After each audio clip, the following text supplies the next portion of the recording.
अच्छा ठीक है, मैं कुछ करता हूं। Lecture number 88।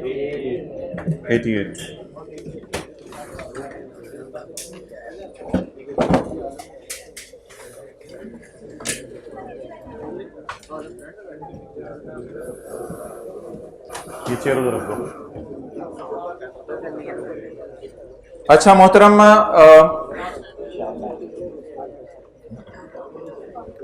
इससे पहले कि हम कल वाला सवाल पूरा करें, कुछ रिवीजन करनी है कॉन्सेप्ट्स की, वो जरा आप अटेंटिवली सुनिएगा।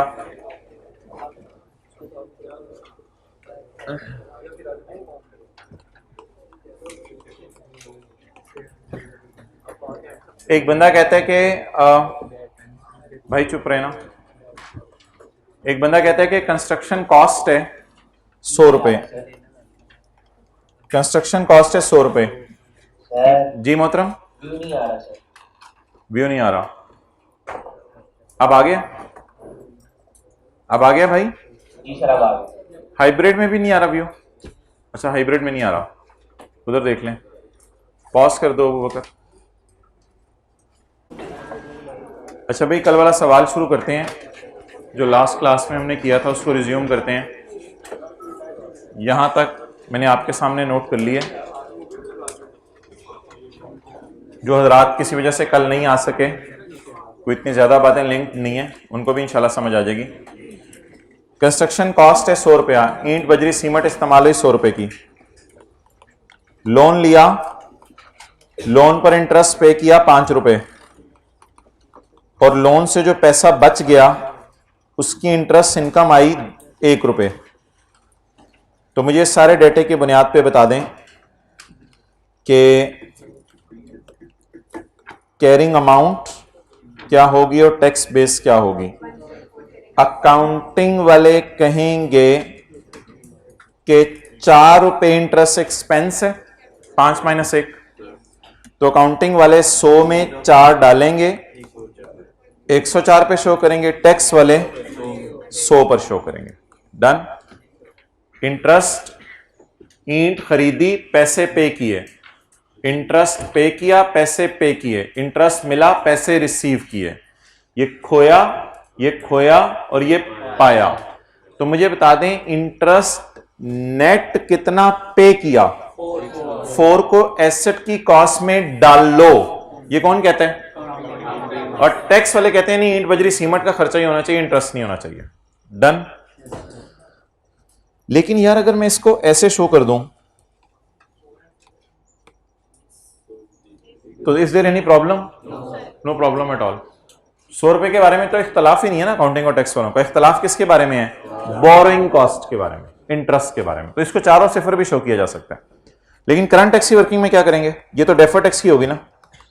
करंट टैक्स की वर्किंग में 4 रुपए लेस कर देंगे। यानी टैक्स वालों ने बैलेंस शीट में डालने के बजाय कहां डालने? एक्सपेंस में डालने।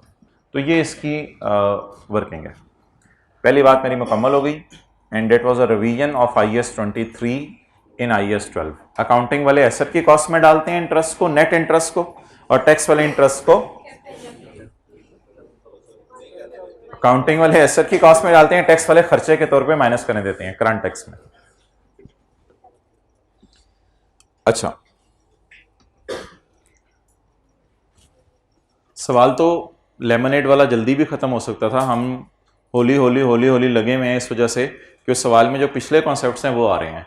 तो एक कॉन्सेप्ट मुझे और रिवाइज कराना पड़ा है, उसके बगैर हम आगे चल नहीं सकते। वो concept handwritten page number 2 था IAS 12 में।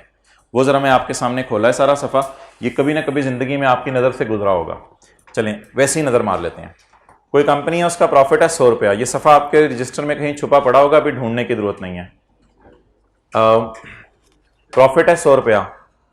डिविडेंड इनकम पड़ी है अदर इनकम में 40 रुपए, जिसमें से 10 रुपए अभी रिसीव हो गई है। तो अगर मैं टी अकाउंट बनाऊं, तो ये टी अकाउंट कैसे बनेगा? डिविडेंड इनकम में 40, जिसमें से 10 रिसीव हो गई है, तो क्लोजिंग रिसीवेबल 30। ये करवाया हुआ आपको सवाल, 2-3 मिनट जाया कर रहा हूं आपके। डिविडेंड इनकम अदर इनकम में पड़ी है 40, तो इनकम कितनी है? अगर किसी को कभी भूल जाए ना कैश कहां आता है, तो एंट्री करके देख लिया करें, cash debit dividend income credit, cash इधर आता है। जिसमें से 10 मिल गई है, तो मिलेबल रिसीवेबल 30। ये हमारा साल है 18 का। Dividend is taxable on receipt base. Tax वाले कहते हैं जब मिले तो टैक्स लगाना। किस पर हम टैक्स फिलहाल इस साल देंगे? 10 पर। किस पे मिलने पे देंगे? इस पे इस साल टैक्स देंगे, इस पे अगले साल टैक्स देंगे। डन। लेकिन अनलकीली इन दोनों का जनरल टैक्स रेट नहीं है। इन दोनों का टैक्स रेट क्या है? जो डिविडेंड इस साल है मिला, वो 10 रुपए मिले, उस पे 10% रेट है, और जो अगले साल मिलेगा 30 रुपए, उस पे 12% लेगा। लेकिन आपको पता है हम खाली डिविडेंड इनकम तो नहीं कमा रहे होते, हम तो sale of AC, sale of toys, हमारा मेन बिजनेस कुछ और होगा, तो उसके लिए जनरल टैक्स रेट कितना परसेंट है? 30%। अब ये जो सारा सवाल आपको मैंने कराया था, इसका सोल्यूशन जरा रिवाइज करवाता हूं आपको मैं। ये मैंने इस तरह का डिविडेंड इनकम अकाउंट बनवाया था, 40 इनकम में चला गया, कैश रिसीव हो गया, 30 हो गया, 100 तक पहुंचते हुए 40 ऐड हो चुके। इसको क्या कर दें? आपको याद है how to tackle prepare T count? Income को उल्टा के कैश को ऐड कर दें। इनकम को उल्टा के कैश को, क्योंकि एक्रूअल अकाउंटिंग नहीं फॉलो करे, कैश अकाउंटिंग फॉलो। इनकम को उल्टाकर 10 को ऐड कर दें। किसी को याद हो क्यों काटा था? मैंने कहा था 40 को उल्टाकर 10 को ऐड कर दें। क्यों उल्टाया था? अगर इसको फिर 10 को यहां ऐड कर दिया ना, तो इस पर रेट नॉर्मल वाला लग जाना है। तो इसमें हम रेट कौन सा लगाना चाहते हैं? 10%। तो इसलिए करंट टैक्स की वर्किंग में इधर ऐड ना करें, जब टैक्स टुक्स निकाल लें तो फिर 10 को लाके ऐड कर दें, और इस 10 पे इस साल कितने % दे दें? ये तो गवर्नमेंट को चला जाएगा शहबाज शरीफ के खजाने में 1 रुपया, और ये 18 रुपए तो वो हमारे नॉर्मल टैक्स है। अब कितने पे टैक्स लगा दिया? 40 को माइनस करके 10 को इधर डाल दिया, 10 पे टैक्स लगा दिया। किस पे लगने वाला रह गया? 30 को मैंने कहा था डेफर्ड टैक्स की वर्किंग में ले जाएं। Carrying amount 30। टैक्स वाले इसको नहीं मानेंगे क्योंकि एक्रूअल अकाउंटिंग नहीं फॉलो करे। ऐसी दुनिया में है जहां कैश अकाउंटिंग, तो टैक्स बेस 0, तो डेफर करके 30 रुपए पे टैक्स देना, और अगले साल रेट क्या हो गया होगा? 12%। तो इसकी डेफर टैक्स लायबिलिटी बनानी थी। और रिकॉन्सिलिएशन में 30% नॉर्मल रेट है, 10% इस पे लगा, तो 20 का डिफरेंस आना चाहिए रिकॉन्सिलिएशन में। और ये वाले जो 30 रुपए हैं, ये वाले जो 30 रुपए हैं, इन पे तो अगले साल टैक्स लगना है, डेफर करके कितना? 12%। तो कितना लग गया? 12। आम रेट 30, तो डिफरेंस। अब इस सारे को आज के सवाल में जरा देखते हैं। तो अगर ये सफा आपके जहन से निकला हुआ था तो इसको मैंने रिवाइज कराया है। How to tackle prepare T count. Income को उल्टाकर ग्रीन वाली, कैश को ऐड कर दें। ऐड इसलिए नहीं किया कि इस पे रेट अलग है। 10 पे लग गया टैक्स, किस पे लगेबल है?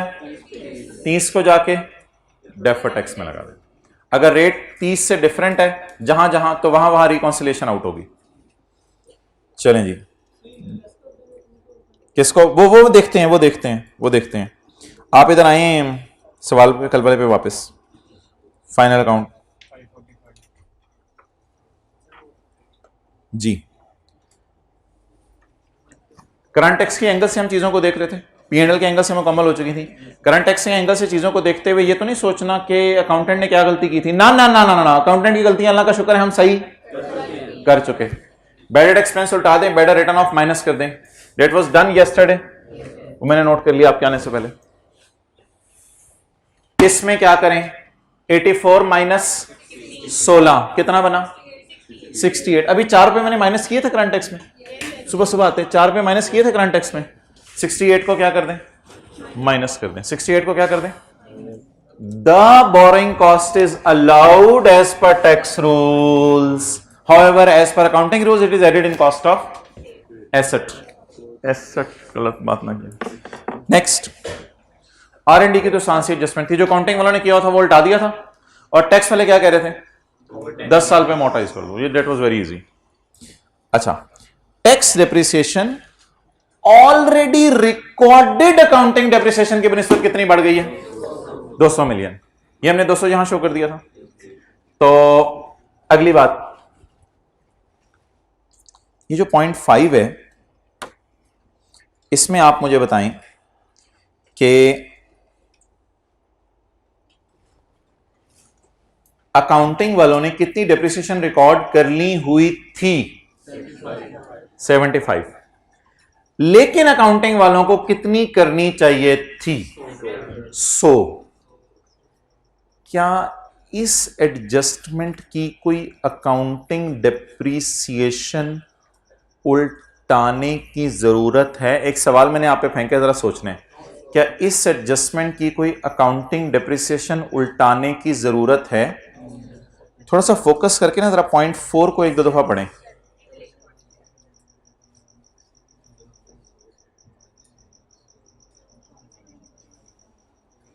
ऑलरेडी रिकॉर्डेड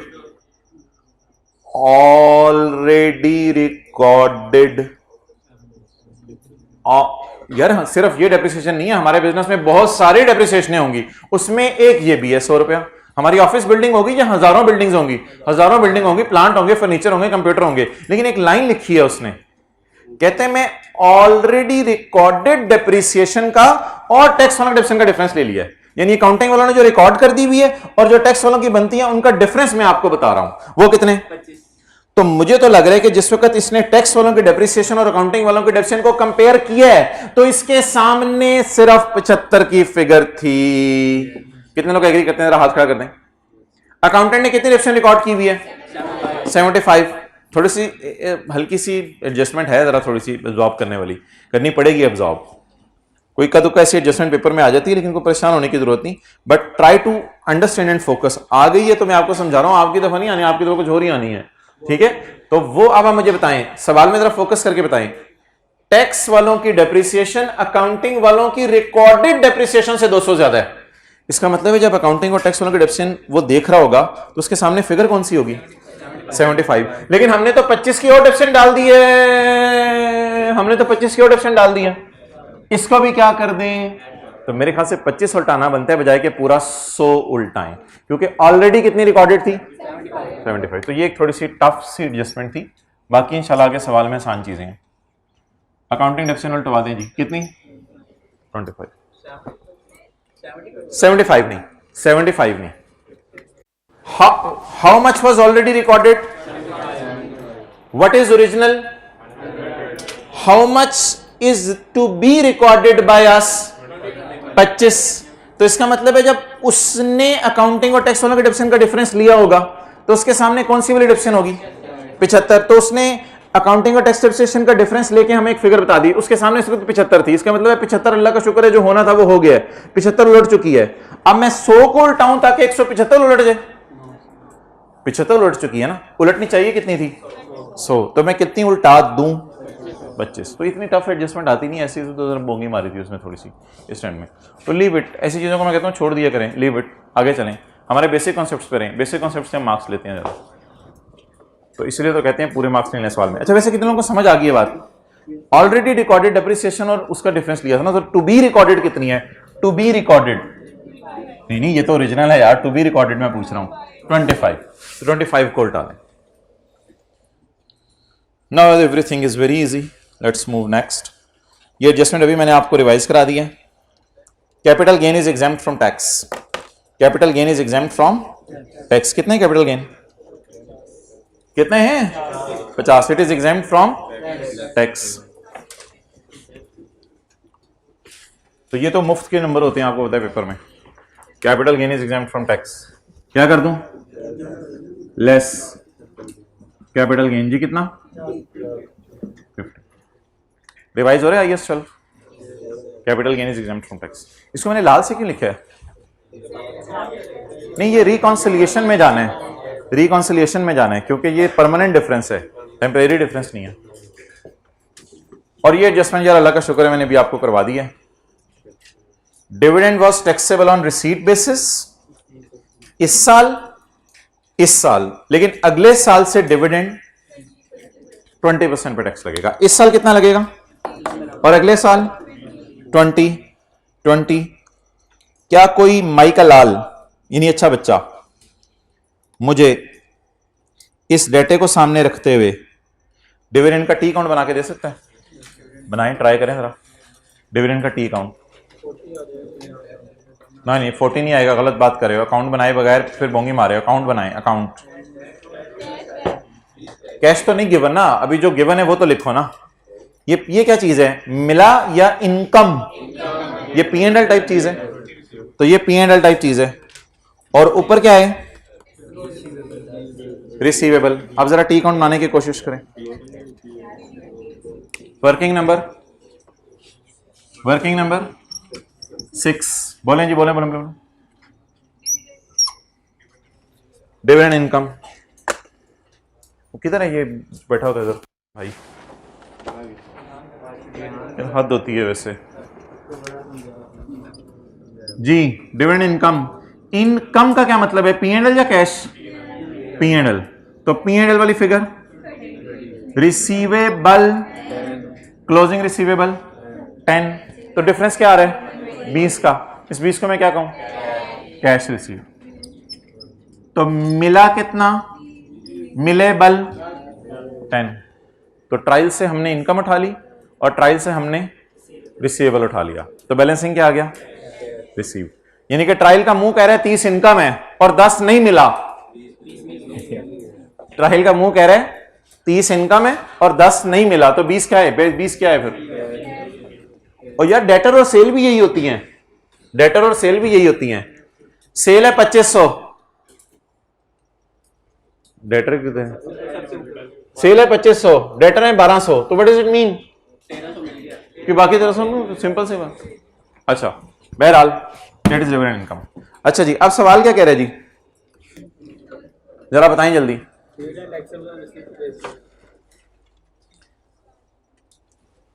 इस साल डिविडेंड पे रेट कितना है, 15%। अगले साल 20%। मुझे एक चीज बताइएगा, how to tackle prepare T account. कौन सी वाली अकाउंटिंग यूज कर रहे हैं? डिविडेंड इज टैक्सेबल ऑन, इसका मतलब है कैरिंग अमाउंट्स नजर आएंगी, टैक्स बेस नजर नहीं आएंगी। इनकम उल्टवाएं जी, हिम्मत करें, इनकम उल्टवाएं। डिविडेंड इनकम उल्टवाएं। हाउ टू टैकल, अभी 40 रुपए उल्टाए थे थोड़ी देर पहले मैंने। हाउ टू टैकल, उल्टा के 10 को लिख दें इस तरह काट के 20 को। क्यों? क्योंकि डिविडेंड उल्टा के डिविडेंड रिसीव डालने की मुझे बुरी आदत पड़ी हुई है और मैं अपनी आदत से मजबूर था हाउ टू टैकल वाले ट्रांजैक्शंस में उल्टा के रिसीव्ड ऐड कर दूं ताकि रिसीव्ड पे हुकूमत को टैक्स दे दूं। मेरा दिल चाह रहा था पूरे 30 पे टैक्स ना दूं, बजाय के कितने पे दे दूं, लेकिन 20 पे अगर मैंने इधर डाल दिया तो मसला क्या होगा, 20 पे जनरल टैक्स रेट लग जाएगा। इस साल क्या रेट है सिर्फ, तो 20 को इधर ऐड कर दें या नीचे ऐड कर दें? याद आ रहा है कुछ थोड़ा थोड़ा? चलें जी, टोटल कर दें। एडजस्टमेंट खत्म हो गई है ना, टोटल कर दें।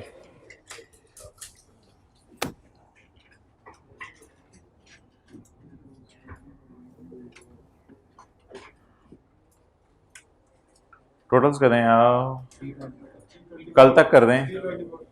324 पेपर में बेशक इस तरह लिख दीजिएगा 324। अच्छा जी, what is this, taxable profit जी। इस पर 32% है, तो 324 ज़रब 32%, 103.68। सोल्यूशन में 68 हुआ है या 10? सोल्यूशन से वैसे छोड़ें बड़े यार, सोल्यूशन फारक करें, बस सोल्यूशन फारक करें, जो भी सोल्यूशन में हुआ है 104। अच्छा अब बता दें मैंने किस पर टैक्स और निकालना है। Dividend is taxable when received, तो मेरे तो 20 इसमें पढ़ा ही नहीं हुआ 324 में। अब क्या करूं? जिन लोगों ने टैक्स पढ़ा हुआ उनको तो पता है कि डिविडेंड पे वैसे भी हम न्यूमेरिकल्स में एंड पे टैक्स लगाते थे, tax on dividend at the rate of इतने %। तो ये उसी टाइप की कोई चीज है कि डिविडेंड पे अलग से टैक्स लगाओ। तो टैक्स ऑन डिविडेंड जी कितना? 20 × 15%, टोटल 10। सीटी डेबिट ना सीटीपी क्रेडिट नहीं। आज मैं सीटीपी का लफ्ज वापस ले रहा हूं, तकरीबन क्लास में 100 दफा यूज हुआ था। ये लफ्ज आपने पेपर में नहीं लिखना, रियली सॉरी। आज मैं सीटीपी का लफ्ज वापस ले रहा हूं। पेपर में अच्छा लफ्ज है current tax expense debit provision for tax credit, क्योंकि आपने IAS 37 पढ़ लिया है। तो सीटीपी अकाउंट कोई नहीं होता, सीटीपी होता है करंट टैक्स पेबल। तो करंट टैक्स पेबल कोई अकाउंट अच्छा नहीं है, अच्छा लफ्ज है सीटी debit provision, because it is a liability of uncertain timing amount. वैसे टाइमिंग इसकी अनसर्टन नहीं है, क्योंकि जिन्होंने टैक्स पढ़ा है उनको पता है 30 जून का टैक्स 30 सितंबर को जमा कराना होता है, तो टाइमिंग इसकी अनसर्टन नहीं है। लेकिन इसकी अमाउंट इसलिए अनसर्टन है कि टैक्स वाले इसमें गलतियां निकाल सकते हैं, इसलिए इसकी अमाउंट अनसर्टन है। ऐसी लायबिलिटी जिसकी टाइमिंग या अमाउंट अनसर्टन हो उसके लिए पेबल का लफ्ज अच्छा नहीं है। कौन सा लफ्ज अच्छा है? तो ऐसे ही आज जरा लफ्ज लिख लें, और IAS 12 में भी मेरा मशवरा है वही एंट्री लिख के आइएगा। शायद कभी IAS 12 के सॉल्यूशंस में आपको ये एंट्री नजर भी आई हो, current tax expense debit provision for tax credit, ये ज्यादा अच्छा लफ्ज है। बहरहाल सीटी तो डेबिट करा देना यार मुझे, सीटी डेबिट कितना? 107 कि सब मेरा P&L बन रहा है ना, तो P&L भी पूरा हो जाए। कितना जी? Working number 5। Okay, so next thing is very interesting. Next thing is dividend समझ आ गया जहां तक? कितना था? 30। हमने 30 को निकाल के कहा हमने फिलहाल कितने पे टैक्स देने? 20 पे इधर डाल के टैक्स दे दें या नीचे डाल के? नीचे डाल के टैक्स दे दें। आप बता दीजिए क्या मैंने करना है? डीटी की वर्किंग। तो डीटी के लिए क्या करना पड़ेगा? दो काम। Carrying amount, tax base, difference और टैक्स, और दूसरा काम टी अकाउंट बनाना पड़ेगा। लेकिन टी अकाउंट का बीडी भी मिसिंग है। ओए होए आप बता दें कैरिंग अमाउंट, टैक्स बेस और डिफरेंस वाली वर्किंग एक 31/12/19 पे करनी पड़ेगी खड़े होके, और 31/12/18 पे करनी पड़ेगी, और डेफर्ड टैक्स का टी अकाउंट बनाना पड़ेगा, और डीटी को क्या निकालना पड़ेगा? बैलेंसिंग। एनीवेज काम थोड़ा ज्यादा है, लेकिन वी आर यूज्ड टू, तो जल्दी इंशाल्लाह हो जाएगा, कोई मसला नहीं। काम थोड़ा ज्यादा है लेकिन कर लेते हैं, काम ही तो करने आए हैं दुनिया में। Working number 7, deferred tax liability slash as on 31/12/19 कर दे, पहले जरा 19 कर दे। चलें जी, बिस्मिल्लाह। पहले एडजस्टमेंट से शुरू कर देते हैं। Carrying amount, tax base, difference, tax.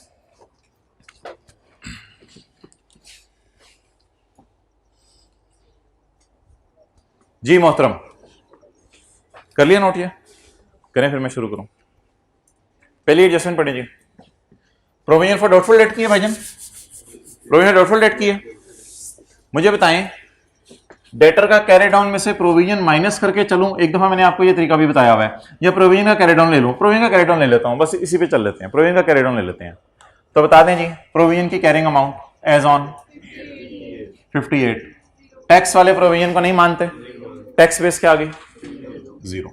Good यार, टैक्स रेट का कॉलम डाला करें, क्योंकि आपको पता है अक्सर जो आजकल चीजें आ रही हैं उसमें टैक्स रेट क्या होता है? डिफरेंट होता है। तो डिफरेंस, टैक्स रेट और फिर टैक्स। आगे चलें जी, एडजस्टमेंट सांस ये पढ़ते रहें। खुदा के लिए इस एडजस्टमेंट में टाइम ना लगाइएगा, सुबह आते ही रिवाइज कराइए आपको। 84 - 16, 84 - 16 अगर मैं बोलूं तो आप परेशान तो नहीं होंगे? 84 - 16 अगर मैं बोलूं तो आप परेशान तो नहीं होंगे? 84 - 16, जैसे मैंने इधर क्या कहा था?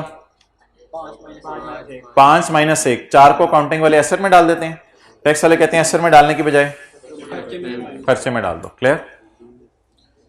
इस 100 रुपए को इग्नोर कर दिया करें वैसे कंस्ट्रक्शन कॉस्ट वगैरह को, खाली इंटरेस्ट से खेला करें। इंटरेस्ट एक्सपेंस, इंटरेस्ट इनकम, इन दोनों को नेट कर लिया करें। तो बताएं जी एडजस्टमेंट में आके, वो ब्लू कंपनी वाला सवाल कल मैंने आपको टिक करवा दिया था।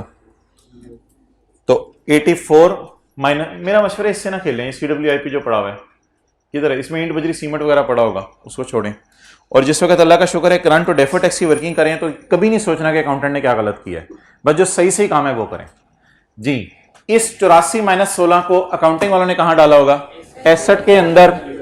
और टैक्स वालों ने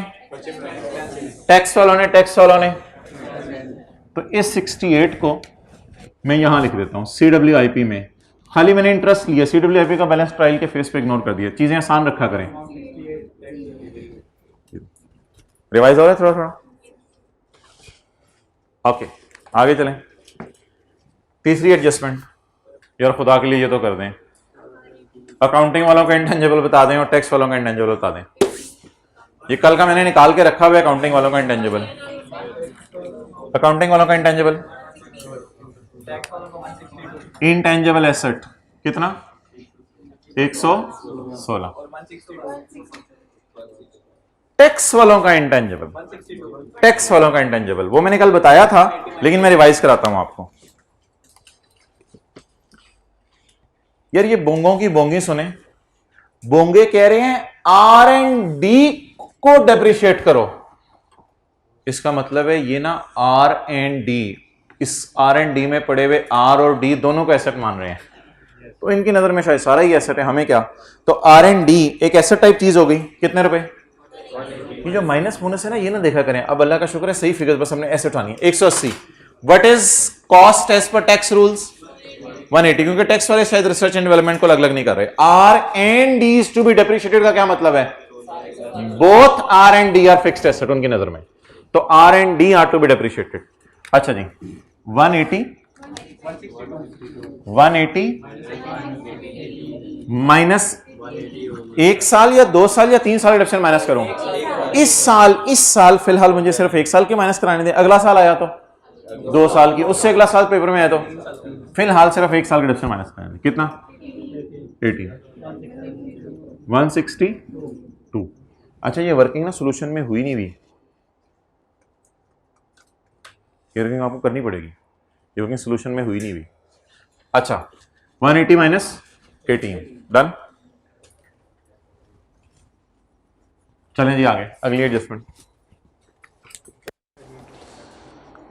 अच्छा वैसे मुझे बताएं को आधी पिछाधी चीजें इसमें से पेपर में आपने लिखा नहीं थी? प्रोविजन, CWIP रिवाइज किया होता तो वो तो भूली हुई ना चीजें। अभी जब IAS 12 अगस्त में इंशाल्लाह रिवाइज करेंगे तो ये सवाल आधे से ज्यादा कंफर्टेबली हो सकता है पेपर में। नेक्स्ट पॉइंट 4 को जरा मैं साइड पे रख रहा हूं। पॉइंट 5, ऑफिस बिल्डिंग की कैरिंग अमाउंट। यहां क्यों मैं आ रहा हूं? एक वर्किंग मैंने की हुई है कल की। ऑफिस बिल्डिंग की कैरिंग अमाउंट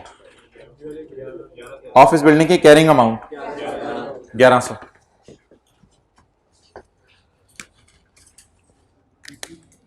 इधर मैं एक लाइन खाली छोड़ रहा हूं। Office building carrying amount 1100। Tax वाले रिवैल्यूएशन को नहीं मानते, टैक्स वालों की WDV चपेट मारूंगा मैं, जूते मारने हैं मैंने तुझे।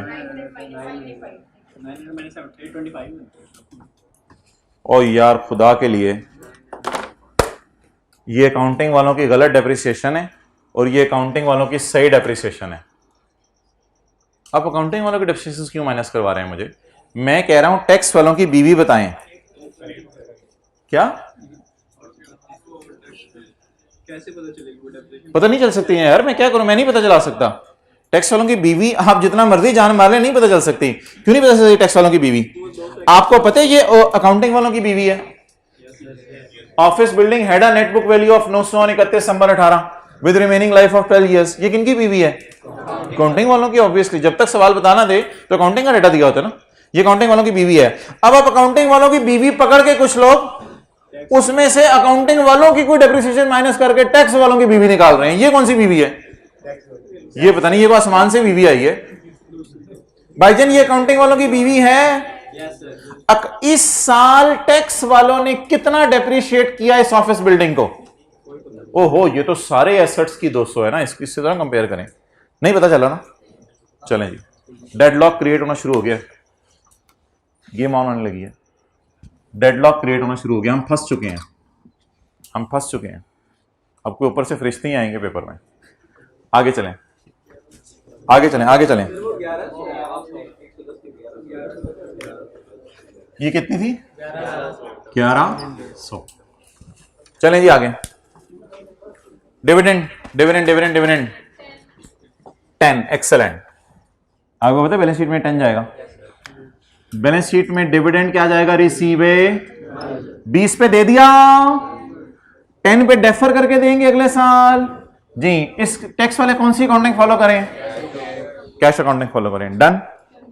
नाउ माय क्वेश्चन इज, क्या मेरे बिजनेस में सिर्फ ऑफिस बिल्डिंग होगी? क्या कोई ऐसा दुनिया का बिजनेस है जिसमें ऑफिस की बिल्डिंग होती है, अंदर कारपेट बिछे होते हैं, कोई पंखे नहीं लगे होते, कोई एसी नहीं लगे होते, कोई प्लांट नहीं होता, कोई मशीनरी नहीं होती? तो ये ऑफिस बिल्डिंग है या ये सारे एसेट्स हैं या उनमें से एक बिल्डिंग है? अच्छा, हमारे सारे एसेट्स की काउंटिंग डेप्रिसिएशन और सारे एसेट्स की टैक्स डेप्रिसिएशन का जब कंपैरिजन किया गया तो सारे एसेट्स की टैक्स डेप्रिसिएशन बढ़ गई। सवाल अच्छा होता तो क्या बताता? ये अकाउंटिंग वालों की डेप्रिसिएशन 5000 है, टैक्स वालों की 5200, मिसाल दे रहा हूं, 5000 मिलियन और 5000 जमा 200, या अकाउंटिंग वाले एसेट्स की डेप्रिसिएशन 300 है और टैक्स वालों की डेप्रिसिएशन कितनी है, उससे 200 अकाउंटिंग वालों की क्या है या टैक्स वालों की क्या है? ज्यादा। अगर अकाउंटिंग वालों की डेप्रिसिएशन होती 500 तो टैक्स वालों की फिर कितनी? 700, क्योंकि टैक्स वालों की 200 ज्यादा है। अच्छा, अब आप मुझे बताएं, ये फॉर द ईयर है या एज ऑन है? ये इस साल अकाउंटिंग और टैक्स वालों के डेप्रिसिएशन में फर्क है? इस साल अकाउंटिंग और टैक्स वालों के डेप्रिसिएशन में फर्क है, या ये सारे सालों का डिफरेंस है? क्या ये अकामुलेटेड डेप्रिसिएशन है कि मैं यहां लिखूं अकामुलेटेड डेप्रिसिएशन आज तक की अकाउंटिंग वालों की और आज तक की टैक्स वालों की? क्या ये एज ऑन है या फॉर द ईयर है? तो क्या मेरे जो पीपीई अदर्स हैं उनकी अकाउंटिंग वालों की बीवी मुझे गिवन है? मैं ऊपर देख लूं, कहीं ऊपर ना गिवन हो। नहीं है। क्या सारे एसेट्स की अकाउंटिंग बीवी गिवन है, सिर्फ बिल्डिंग की गिवन है? टैक्स बेस तो वैसे नहीं निकल सकती क्योंकि टैक्स वालों की ना ओपनिंग डब्ल्यूडीबी गिवन है, ना इस साल की टैक्स डेप्रिसिएशन गिवन है, बल्कि कोई डिफरेंस गिवन है। अगर हमें ओपनिंग डब्ल्यूडीबी का डिफरेंस भी दिया होता ना, तो हमने पास्ट पेपर के क्वेश्चन 12 ऑरेंज वाले में, आईएएस 12 में कहीं या 11 में खींच तान के ओपनिंग डब्ल्यूडीबी का डिफरेंस दिया हुआ था, मुझे याद आ रहा है। ओपनिंग बीबीज का डिफरेंस दिया हुआ था, तो फिर भी खींच तान के हमने क्लोजिंग बीबीज निकालनी थी। किसी तरीके से भी आप क्लोजिंग बीबी निकल सकती है? नहीं। क्यों? क्योंकि ये डेप्रिसिएशन एज ऑन टाइप है या फॉर द ईयर टाइप है? फॉर द ईयर टाइप है। तो इसलिए फिर इसको काट दें। एक शॉर्टकट हमने सीखा था, शॉर्टकट सीखा था, अकाउंटिंग वालों टैक्सेबल प्रॉफिट का डिफरेंस, और डायरेक्ट आपको याद है उससे डीटीई आता था। ये कितने लोगों को याद है? अब मैं 5 मिनट लगाने लगा हूं शॉर्टकट रिवाइज करने के लिए। 5 मिनट लगाने लगा हूं क्या रिवाइज करने के लिए? पहले मुझे यह बता दें, मुझे मसला पड़ा कहां से है? Very much data is missing in paper. अच्छा, पेपर में ये सारा करके पता चला करेगा? नहीं, पेपर में जब आप रीड आउट कर रहे होंगे ना, तो अक्सर एक ही चीज है जिसकी चीजें वो मिसिंग करता है, वो फिक्स्ड एसेट है। फिक्स्ड एसेट सबकी चीजें भी गिवन हो, फिक्स्ड एसेट की बीवीज भी नहीं गिवन, ना अकाउंटिंग वालों की, ना टैक्स वालों की, ना अकामुलेटिव सेंस गिवन है, ना कोई रेट गिवन है, ना ओपनिंग बीबीज गिवन है, ना ओपनिंग बीबीज का डिफरेंस गिवन है। कोई दुनिया का तरीका ऐसा नहीं है कि हम क्लोजिंग बीबीज निकाल लें। अब अगर क्लोजिंग बीबीज नहीं निकल रही तो मजबूरन हमें कौन सी अप्रोच लगानी पड़ेगी? शॉर्टकट। और शॉर्टकट अप्रोच क्या कहती है? शॉर्टकट अप्रोच कहती है 4 कॉलम डालो, अकाउंटिंग वालों का प्रॉफिट, टैक्सेबल प्रॉफिट, डिफरेंस और टैक्स। अब कितने लोगों को याद आया शॉर्टकट? ये 4 कॉलम डालो। समझ आ गई बात की? तो अब वो जो मैं सोच रहा था ना, मैंने क्लोजिंग में भी ये वर्किंग करनी है, और 31, 12, 18 को भी वर्किंग करनी है, वो वर्किंग सारी मेरी क्या हो गई, अवॉइड हो गई। और अल्लाह का शुक्र है अब हम शॉर्टकट तरीके से निकालेंगे, लेकिन शॉर्टकट तरीके भी अगर भूले हों, वो तो हाथ खड़े कराने से याद नहीं आ रहे, तो कोई नहीं, आ जाए 5 मिनट ज़ाया करें। ऐसे ही ना क्या करें, सिलेबस बड़ा है, आप लोगों को पुरानी चीज़ें भूली होती हैं। IAS 12 में आ जाए यार, IAS 12 में डाटा गिवन हो फिर शॉर्टकट नहीं कर सकते, नेवर। अगर बीवीएस का डाटा गिवन होता तो शॉर्टकट नहीं कर सकते थे। यार मैं आपको IAS 12 में दिखाता हूं कि डाटा कैसे गिवन होता है, पहले जरा इस पे बात कर लें। आपको अगर IAS 12 भूला है ना, IAS 12, तो उसमें देखें कैसे डाटा गिवन होता था। पास पेपर का क्वेश्चन मैं निकालने लगा हूं, वो जो 11 या 12 था, पिछली सदी का पढ़ा हुआ कहते हैं इसलिए भूल गया। ये देखें यार, भूलना मसले की बात नहीं है, याद कराने से अगर याद आ जाए तो ये भी काफी है। ये देखें एक सवाल था ऑरेंज लिमिटेड वाला। ऑरेंज लिमिटेड के सवाल में अल्लाह का शुक्र है इतना डाटा था कि हमने क्लास में लाइन लिखी थी, ऑन जकम July 17 WDV of PP exceed the tax base of 115 and accounting deficit exceed the tax exception by 45। ना सिर्फ ये डाटा गिवन था बल्कि बीवीएस का ओपनिंग भी गिवन था। बीवीएस का ओपनिंग वाजे गिवन नहीं था, हमने रिवर्स वर्किंग करके बीवीएस का ओपनिंग निकाला था, और अल्लाह का शुक्र है सारा डाटा अवेलेबल था, जान मारे बगैर हमें अकाउंटिंग वालों और टैक्स वालों की WDV में फिगर्स गिवन थी। तो इस सवाल ने तो बिल्कुल ही सड़क पे खड़ के नहीं छोड़ दिया, सड़क पे खड़ा करके कहीं का भी नहीं छोड़ा। तो आज वाहिद एक ऐसा सवाल आपके सामने मैंने शो किया है जिसमें शॉर्टकट यूज करना हमारी मजबूरी है और कोई चारा ही नहीं है। अब शॉर्टकट क्या था वो जरा देख लेते हैं क्या था। वो मैंने आपको पास पेपर के क्वेश्चन 2 पे करके दिखाया था, और अल्लाह का शुक्र है फिगर्स भी अभी हाईलाइट हुई हुई हैं। कैलकुलेटर पकड़ें, वॉल्यूम 1 घर में पड़ा हुआ है, रिलैक्स हो जाए, कैलकुलेटर पकड़ें। अकाउंटिंग वालों का प्रॉफिट 45, टैक्स वालों का प्रॉफिट 30, अकाउंटिंग वालों के प्रॉफिट और टैक्स वालों के प्रॉफिट में डिफरेंस 14 पॉइंट, इस पे टैक्स रेट लगाएं 35%, 4.99 जो है मैंने कहा था ये शॉर्टकट तरीके से निकल आया। ये मैं कोई होम ट्यूशन नहीं पढ़ाता, ये आपकी क्लासों में लिखा हुआ है मैंने, ये शॉर्टकट तरीके से निकल आया। अब हाथ खड़ा करने याद आ गया, मेहरबानी। तो मैंने कहा था आप कैरिंग अमाउंट और टैक्स बेस की वर्किंग अगर अवॉइड करें और कौन सी वर्किंग बनाएं, अकाउंटिंग प्रॉफिट और टैक्सेबल प्रॉफिट और डिफरेंस और टैक्स, फिर भी ये बन सकता है। ये मैंने वर्किंग तो नहीं बनाई, लेकिन क्या किया है, अकाउंटिंग प्रॉफिट पकड़े, टैक्सेबल प्रॉफिट, असल में ना जो वो वर्किंग होती है कैरिंग अमाउंट टैक्स बेस वाली, उसमें आज तक के डिफरेंस आ रहे होते हैं अकाउंटिंग और टैक्स वालों के, और इस वर्किंग में आज तक के डिफरेंस आ रहे होते हैं, तो फॉर द ईयर डिफरेंसेस आ रहे होते हैं। तो अगर फॉर द ईयर डिफरेंसेस से खेलूंगा तो for the year DT direct निकल आएगा मेरा, डन। अच्छा, अब टाइम पे टाइम जाया करेंगे हम। इसका फॉर्मेट भी आपको किताब में दिखाया था, इसका फॉर्मेट भी आपको किताब में दिखाया था।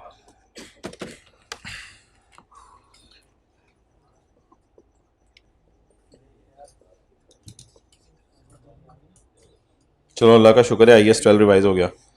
इसका फॉर्मेट ये था,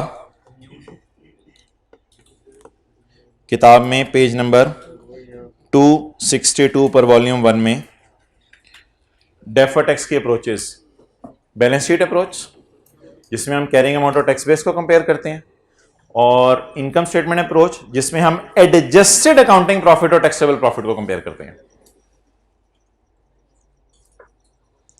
format for balance sheet approach, carrying amount, tax base, difference, tax. इसलिए मैंने कल सवाल को क्लोज करा दिया था क्योंकि काफी रिवीजन करानी पड़नी थी। कल आप कह रहे थे कल ही खत्म करें। Income statement approach, it will give deferred tax directly. Important note for students, आप टीचर के लिए नोट समझ के ना, इसको नहीं पढ़ा था आपने, ये मैंने पढ़ाया था। Income statement approach is used in paper if carrying amount and tax based data is not given in. इसकी भी टैक्स WDV मिसिंग थी, और बाकी सारे जो मेरे एसेट है ऑफिस बिल्डिंग के अलावा उनकी भी कैरिंग अमाउंट टैक्स बेस का डाटा मिसिंग था। दोनों डाटा अगर मिसिंग हो तो मैं क्या करूं, कुछ भी नहीं कर सकता। शॉर्टकट अप्रोच, शॉर्टकट अप्रोच में भी 4 कॉलम डलते हैं, कौन कौन से?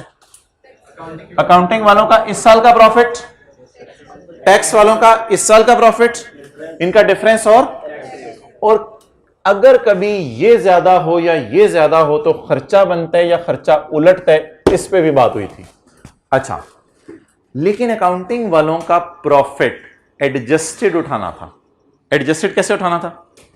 अकाउंटिंग वालों का प्रॉफिट पकड़ना था, इसमें डिडक्शन नॉट अलाउड ऐड करनी थी क्योंकि ये परमानेंट डिफरेंस है, इसमें एग्जेम्प्ट इनकम लेस करनी थी क्योंकि ये परमानेंट डिफरेंस है, और मुझे डेफर्ड टैक्स में कौन से डिफरेंसेस चाहिए होते हैं? टेम्परेरी, और सेपरेट रेट वाली इनकम्स लेस करने की लॉजिक ये थी कि अभी जो मैं डिफरेंस पे रेट लगाऊंगा वो तो जनरल होगा, तो मैं अगर डेफर करके डिविडेंड पे टैक्स देना है तो क्या डिविडेंड पे डेफर करके जनरल रेट पे देना होगा या किसी खास रेट पे? तो बता दें what is the format of income statement approach and when it will be followed. पहला सवाल, when it will be followed. We will never follow this approach in paper. However if carrying amount and of any of the asset is missing, किसी एक चीज की भी missing हो, अक्सर PP की मिसिंग होती है, if any of the asset is missing, we will use this approach. For this approach, we need to compare the accounting profit with, but we will adjust the accounting profit for two things. Number one, deductions not allowed आ रही हैं, इधर add करनी है तो उधर भी add ही करेंगे। exempt incomes आ रही हैं, इधर लेस करनी है तो उधर भी लेस ही करेंगे। सेपरेट रेट वाली क्यों लेस करनी है? क्योंकि मैंने इन पे जनरल रेट लगाना है ना, तो इसलिए सेपरेट रेट वाली मुझे क्या करनी पड़ेगी? अलग करनी पड़ेगी, इसलिए सेपरेट रेट वाली अलग करनी है। ओके, अब मोहतरम मैं 4 कॉलम डालने लगा हूं। वर्किंग 7 रिवाइज्ड, या काट दें वर्किंग 7। वर्किंग 7 शॉर्टकट अप्रोच लगाने लगे हैं। कितने कॉलम डालूं? 4। क्या क्या क्या? अकाउंटिंग वालों का प्रॉफिट, लेकिन कौन सा? Adjusted accounting profit. और बोलें कैरिंग अमाउंट या इस साल का प्रॉफिट, टैक्स बेस या इस साल का प्रॉफिट? इस साल का प्रॉफिट, टैक्सेबल प्रॉफिट। अच्छा, इसके बाद क्या डालूं? टैक्स रेट, टैक्स, हाँ डिफरेंस पहले, और उसके बाद टैक्स रेट, और in the end tax. 5 column डालें। Adjusted accounting profit, taxable profit, ये क्या होता है? For the year. ये भी क्या होता है? डिफरेंस भी क्या आ जाएगा? For the year. 5 कॉलम डालें जल्दी से। अकाउंटिंग प्रॉफिट, टैक्सेबल प्रॉफिट और डिफरेंस और tax rate. Format adjusted accounting profit. I need temporary differences in deferred tax और परमानेंट डिफरेंसेस? टेम्पोरेरी। तो क्या करें? अकाउंटिंग प्रॉफिट में डिडक्शन नॉट अलाउड को ऐड कर दें, और एग्जेम्प्ट इनकम को, इनको क्यों लेस करने हैं? ये भी तो टेम्परेरी सा डिफरेंस है, अभी नहीं टैक्स लगेगा फिर कभी टैक्स लग जाएगा, इसको क्यों माइनस करने हैं? इस पे रेट अलग है, इस पे रेट अलग है। तो ये फॉर्मेट है जी इसका। ढूंढे जी बिस्मिल्लाहिर्रहमानिर्रहीम पढ़ के। अकाउंटिंग प्रॉफिट, इसको एडजस्ट करना है, हौसला हौसला हौसला, इसको एडजस्ट करना है। 587 minus 50 because it is my exempt income which will give a permanent difference. Deduction not allowed कोई नहीं है। Minus income tax rate, separate rate, exact यही अमाउंट। अभी पूरी इनकम माइनस करें, कितनी? 30। Done. Tell me the adjusted accounting profit. एक बार याद रखिएगा भाईजान, P&L में पूरा 30 पड़ा हुआ था, इसलिए मैंने 30 ही माइनस किया। अभी ज्यादा सोचना नहीं, P&L में पड़ा कितना था? 30, माइनस भी 30 ही किया। 50। What is this? Adjusted accounting. Compare it with taxable profit. Tell me the difference. 183. Tell me the rate. 32%. अल्लाह का शुक्र है डिविडेंड निकाल दिया हुआ है, डरे मत, 32% लगा दें। 58. चलो ठीक है यार, 59 कर दो, सॉल्यूशन को फारग करो। 59 हो गया। अच्छा, एक छोटी सी चीज बता दें, मैंने किसी और चीज पे भी डेफर्ड टैक्स देना है? हाँ, ये आप चीज सोचें, मैंने किसी और चीज पे भी डेफर्ड टैक्स देना है। किस पे डेफर्ड टैक्स देना है? एक तो मैंने इस तरीके से निकाल लिया ना, मैंने डेफर करके टैक्स देने, accounting depreciation, tax depreciation, bad return of, bad expense, ये सारे टेम्परेरी डिफरेंस है, ये अल्लाह का शुक्र है इसमें कवर हो गए। मैंने किसी और चीज पे भी डेफर करके टैक्स देना है। किस पे डेफर करके टैक्स देना है? बोले बोले डिविडेंड पे। अब मैं क्या करूं, -30 मैंने किया तो इधर 30 लिखूं अकाउंटिंग वालों की नजर में। -30 मैंने इसलिए नहीं किया था, ये एग्जाम्प्ट है। -30 क्यों किया था? क्योंकि टैक्सेबल एट, क्या मैं 30 को डेफर टैक्स में लेके जाऊं या 30 के 20 में करंट टैक्स लग चुका है? 30 के 20 पे करंट टैक्स, डेफर करके टैक्स किस पे बुक करना है सिर्फ? तो माइनस मैंने 30 इसलिए किए कि इसमें पड़ा कितना था, 20 पे मैंने करंट टैक्स किया, और डेफर टैक्स की वर्किंग में थोड़ी देर पहले भी 10 ही लेके गया था ना यार, तो डेफर टैक्स की वर्किंग में ले जाएं 10। लेकिन टैक्स वालों की नजर में ये प्रॉफिट अभी हमने कमा लिया, नहीं कमाया, नहीं कमाया, क्योंकि ये मिलना कब है? अगले साल। तो टैक्सेबल प्रॉफिट उसी तरह ये डिविडेंड की एडजस्टमेंट होगी। और डिफरेंस 10, इसका रेट 20%, कितने? 2 रुपए। 59 जमा 2 61। इधर प्लस करूं माइनस करूं? इस पे फिर 2 मिनट लगाने पड़ेंगे, ये भी भूला होगा। इधर प्लस करना है माइनस करना है, इस पे मैं 2 मिनट लगाऊंगा। IAS 12 ही पढ़ा दे, नहीं ही पढ़ाया जा रहा है। IAS 12 ही पढ़ाया जा रहा है। क्या चीज?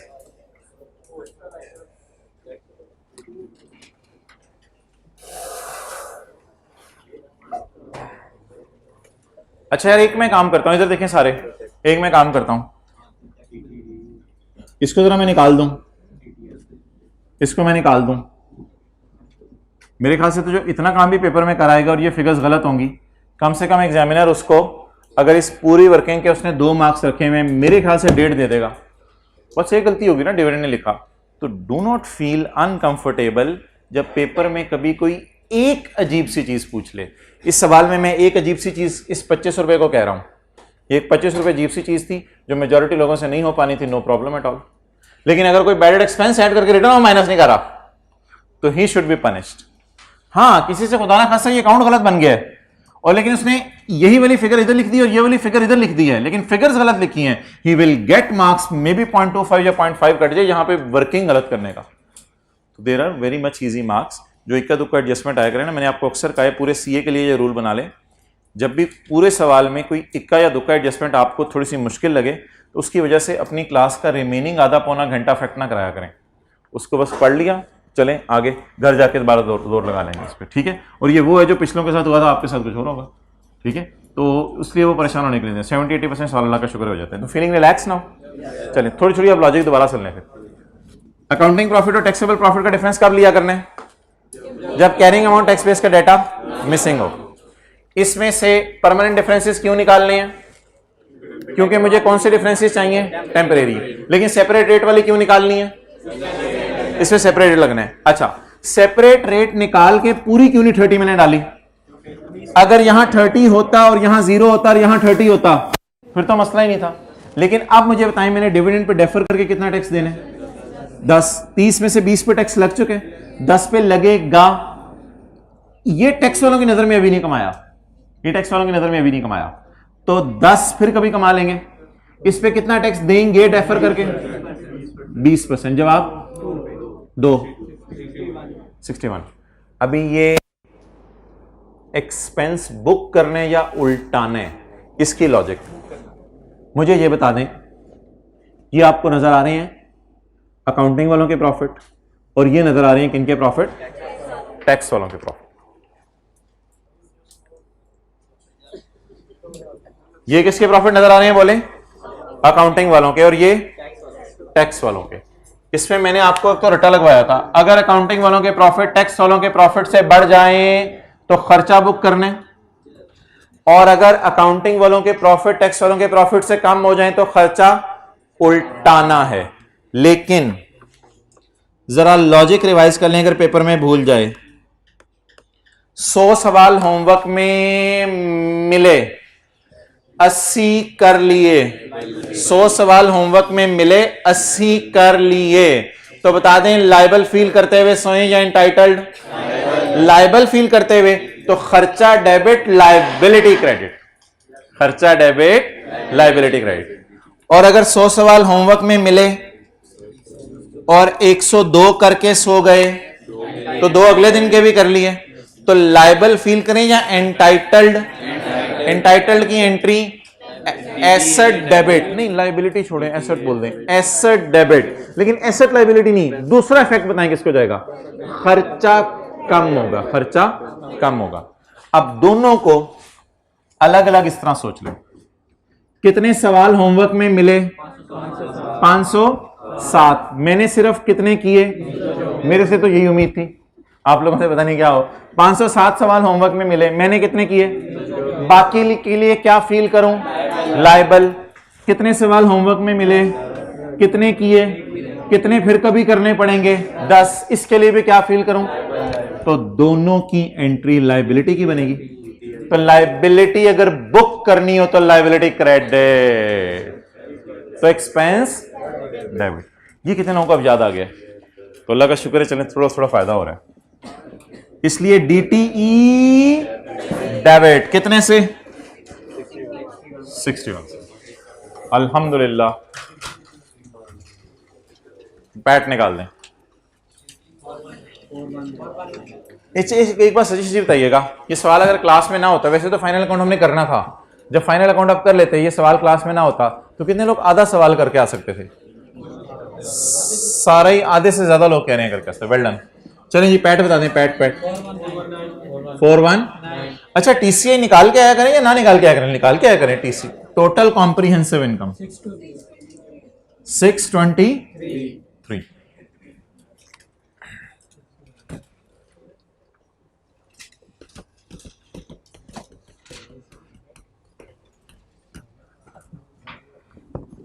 जी कौन कौन से आईएएस फेल के कॉन्सेप्ट रिवाइज हुए हैं? Bad debt expense, bad return of वाला। नंबर 2 बोरिंग कॉस्ट वाला, बोरिंग कॉस्ट वाला। नंबर 3 डिविडेंड सेपरेट रेट्स वाला। नंबर 4 रीवैल्यूएशन, रीवैल्यूएशन वाला कॉन्सेप्ट आपका रिवाइज हुआ है। एंड नंबर 5 डिफरेंट रेट का जो अब हमारी रिकॉन्सिलिएशन बनती है वो अब हमने करना है। डेट विल इंशाल्लाह टेक 1 मिनट। रिकॉन्सिलिएशन बनवा दें जी। नोट बना रहा हूं, ये सवाल की मेन रिक्वायरमेंट है, रिक्वायरमेंट नंबर बी। अब मैं ज्यादा फॉर्मेलिटीज में नहीं पढ़ा, मुझे सीटी बताएं और डीटी 61, टोटल 168 जी। रिकॉन बनानी है आगे। रिकॉन ये तो नहीं भूली हुई ना? ये तो 15 दफा क्लास में बनाई थी ना, ये तो कहां से भूली होनी है? पीपीटी बताएं।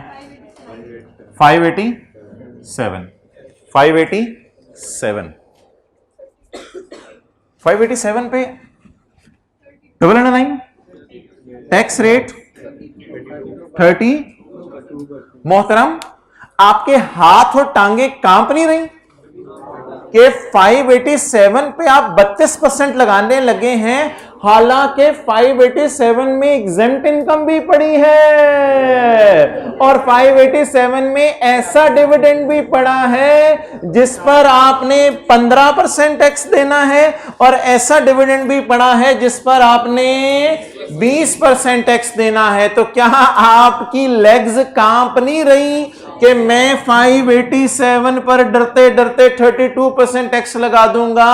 तो 587 में तो कैपिटल गेन इनकम भी एग्जेम्प्ट पड़ी है जिस पे टैक्स लगना ही नहीं, और इसमें 30 के टोटे टोटे करके 30 में से 20 पे सिर्फ 15 लगना है और 10 पे सिर्फ 20 लगना है। क्या आपने करंट और डेफर्ड दोनों चीजें यहां डाल दी है ना? तो बता दें आप मुझे, क्या 587 पे 32% लगाने की तुक बन रही है? लेकिन तुक लगा दें पहले एक दफा, टैक्स निकाल दें 180। ये बाप ऐसे मैच करेगा? ये कैसे मैच कर सकता है? ये तो मैच कर ही नहीं सकता। अब क्या करें? अब क्या, हिम्मत हिम्मत हिम्मत, कैलकुलेटर कैलकुलेटर। इन दोनों को क्या किया? इधर भी लेस करें, इधर भी लेस करें, लेकिन किस तरह? ये तरह देखते रहना आपने। नंबर 1 पहले तो capital gain income, capital income पूरी 50 पकड़े, कितना लगना चाहिए था 0, कितना लगा दिया, टांगे कांप रही थी लगाते हुए, कितना लगा दिया, कितना ज्यादा लगा दिया 32। चले चले चले आगे। डिविडेंड 20 अलग अलग पकड़े, 30 को ना पकड़े। 20 पे कितना लगना चाहिए था 15, आपने बोंगी मार के कितना लगा दिया, कितना ज्यादा लगा दिया। दोबारा पकड़े डिविडेंड को, दोबारा पकड़े डिविडेंड को। 10 रुपए पे कितना लगना चाहिए था 20, कितना लगा दिया, कितना ज्यादा लगा दिया। चलें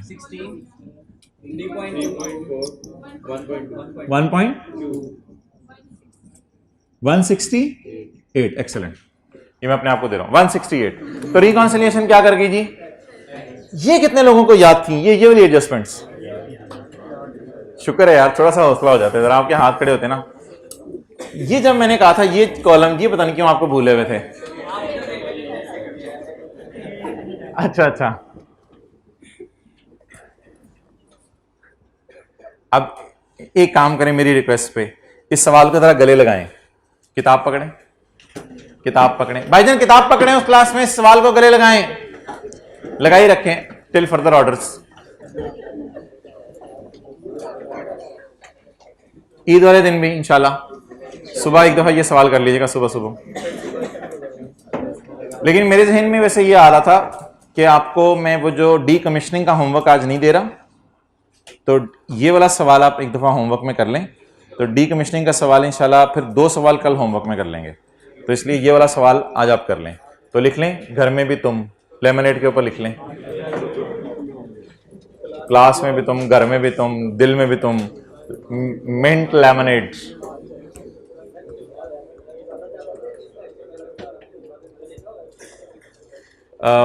ये वाली अप्रोच है यार, ये अप्रोच बड़ी आसान है, कोई मेरा नहीं ख्याल रिवाइज करने की जरूरत है। इस अप्रोच का नटशेल सुन लो। आपने सिर्फ क्या करना है, अकाउंटिंग प्रॉफिट पकड़नी है, जिस तरह deduction not allowed current tax में ऐड होती है वो ऐड करनी है, जिस तरह एग्जेम्प्ट इनकम लेस होती है वो लेस करनी है, और उसके बाद सेपरेट रेट वाली लेस कर देनी है। सेपरेट रेट वाली लेस करके मैं दोबारा इधर ऐड क्यों नहीं कर रहा,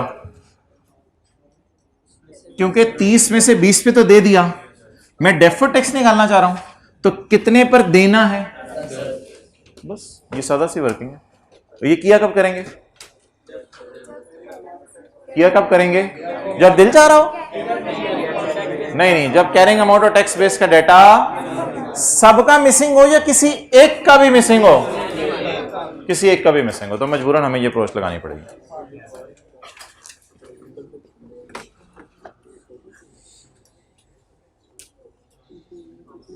चलें अब वो उसका कोई सवाल कर लें, इफ्रिक का, इफ्रिक डिसमेंटलिंग वाला कोई एक सवाल कर लें उसका। पेज नंबर कौन सा है यार, वो IS 37 का चल रहा, उधर ही कैमरा रखो। 698।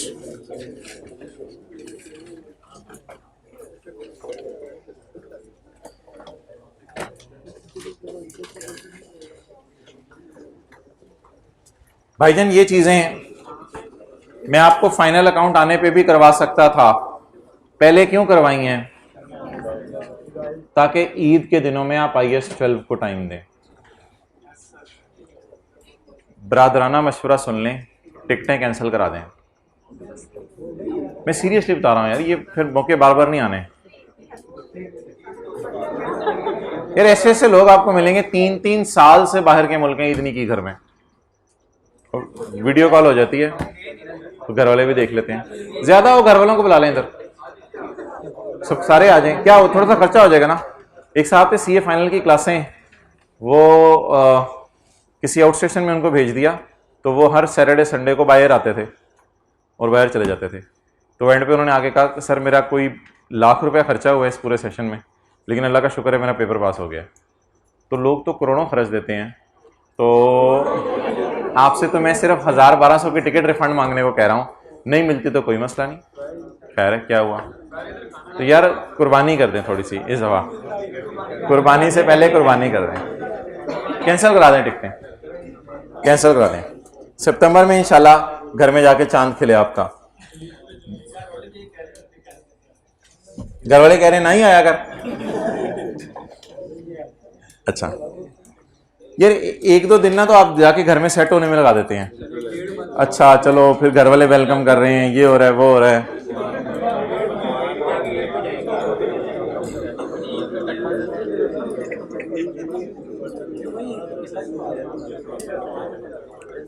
Page number 698, 699। सवाल है सवाली है? सवाली है। Required 699।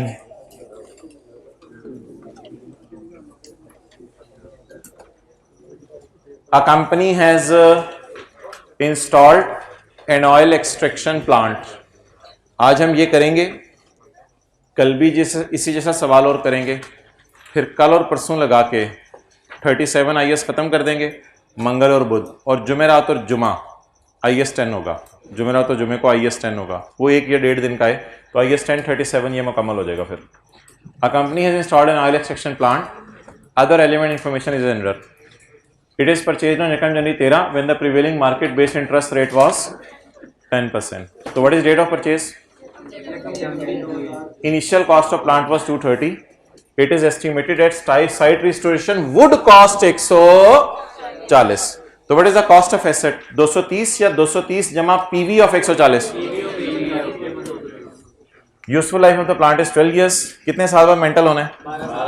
And the company's policy are straight line method। It is a policy of company to use the शुक्र है cost model। या surplus और P&L वाला कॉलम। तो फिर प्रोविजन के बढ़ने कम होने को कहां डालेंगे? एसेट में। प्रोविजन के बढ़ने कम होने को एसेट में डालेंगे। ऑन 30 जून 2017, अच्छा पहले मुझे आने दीजिएगा 30 जून 17 तक। ऑन 30 जून 2017 estimate of site restoration cost was revised to 10 million. तो क्या रिवाइज हुआ है? अच्छा वो मैं काम इधर कर देता हूं जो मैंने लास्ट क्लास में किया था। एक तो आपकी शॉर्ट टर्म मेमोरी जरा टेस्ट करते हैं। सबसे बड़ा डिलेमा ये चीजें रिवाइज करानी पड़ती हैं। डिसमेंटलिंग की प्राइस और डिस्काउंट रेट अगर बदल जाए तो इसको ब्लू मार्कर से लिखा था या रेड से? रेड से। क्या नाम रखा था? इसका नाम रखा था रोड़ा। और अगर एसेट क्या हो जाए?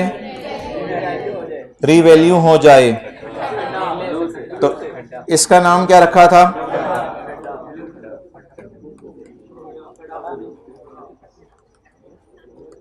इसका नाम क्या रखा था? खड्डा। याद आ रहा है?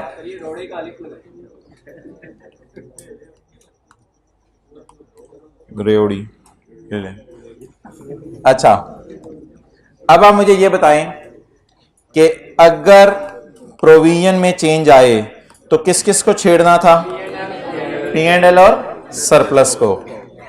लेकिन अगर एसेट रीवैल्यू हो जाए तो भी P&L और सरप्लस को छेड़ना था। ये तो कौन सा मॉडल था? Revaluation model. इसको मैं कन्वर्ट करने लगा हूं किस में? ये मैं नोट नहीं करने दूंगा, ये तो उस दिन वाली चीज है। कंट्रोल C, एंड पे याद करा दिएगा, किसी ने तस्वीरें खींचनी है। Control V। ओ ये लगा ही नहीं वहां।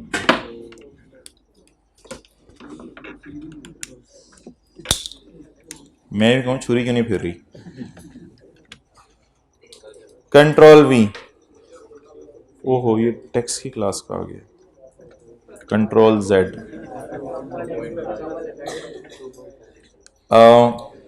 इसे पकड़ें इसको, बबलू। कंट्रोल C, भालू। Control V। जी ये तो रिवैल्यूएशन मॉडल था। अगर कॉस्ट मॉडल होता तो there is no concept of खड्डा एंड प्रोविजन का दूसरा हिट किसको जाएगा? छा गए हैं आप लोग। प्रोविजन का दूसरा हिट किसको जाएगा? लाइबिलिटी क्रेडिट हो रही हुई तो एसेट। जाहिर बात है यार, दूसरी चीज डेबिट ही होती है, जल्दी बोल दिया करो। लाइबिलिटी क्रेडिट हो रही है तो एसेट, और लाइबिलिटी डेबिट हो रही है तो एसेट। सलूट करता हूं आपको। ये कौन सा मॉडल है? Cost model. तो फिलहाल ये मॉडल मैं अपने जहन में रख रहा हूं और ये मॉडल सामने रख के सवाल शुरू करते हैं। चलें जी, बिस्मिल्लाह। एंट्रीज किस साल की मांगी है? 2017 की। भाई उस क्लास में जो माइक है वो जरा पकड़े, ऑन करें। अस्सलाम वालेकुम बोलें। वालेकुम। यार पुराने जमाने में ना टीचर मिटा रहे होते थे तो बच्चे उठ के आ जाते थे और आप अभी तक बैठे हुए हो। जवाब दो इस बात का। मेरी क्लास में जो बच्चे बैठे हुए हैं उसको छोड़ो, यानी अम्मी को आप ये कहोगे कि भाई किचन में मौजूद है, अम्मी उसी से धुलवा लें, मैं नहीं धो रहा बर्तन। बोलो यार खुदा के लिए यार। अच्छा ये अपनी बात वापस लो, वापस लेनी, दिल से वापस लिए या ऊपर ऊपर से?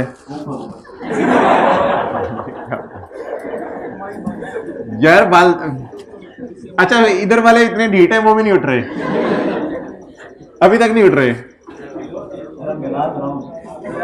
क्या कर रहे हो? ओए होए, अभी भी नहीं उठ रहे।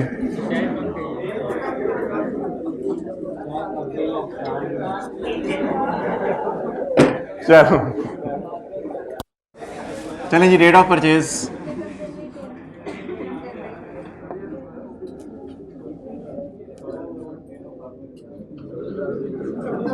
सरप्लस और P&L का कॉलम डालना है या प्रोविजन का? सर प्रोविजन का।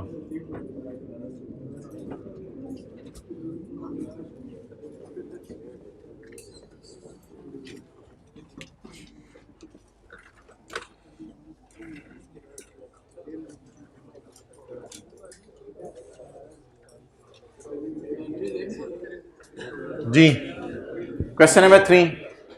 A company has installed an analyst section plant. It is purchased on January 13 when the prevailing market based discount rate was 10%. Initial cost is 230 और 140 मिलियन का discount उन्होंने 12 सालों बाद। डेट ऑफ परचेज यकम जनवरी 13। Cost plant के supplier को कितने पैसे दिए होंगे? मजदूरों को कितने देने का वादा या कितने देने हैं? 140। हम किस दिन खड़े हैं? आगे आ जाना। हम किस दिन खड़े हैं? जहां बैठते हो वहां बैठा करो रोजाना। हम किस दिन खड़े हैं बोले? यकम जनवरी 13। अगर मैं यकम जनवरी 13 पे खड़ा हूं तो मुझे बता दें 12 साल बाद मेरा प्लांट क्या हो जाने?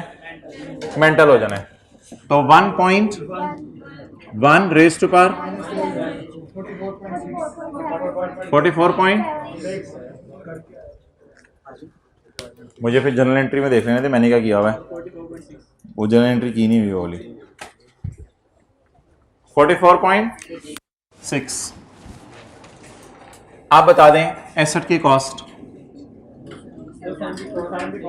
274.6।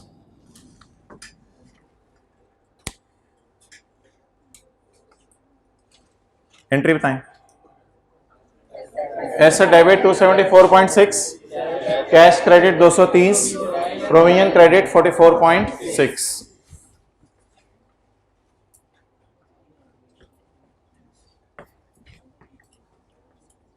इधर आ जाओ भाई।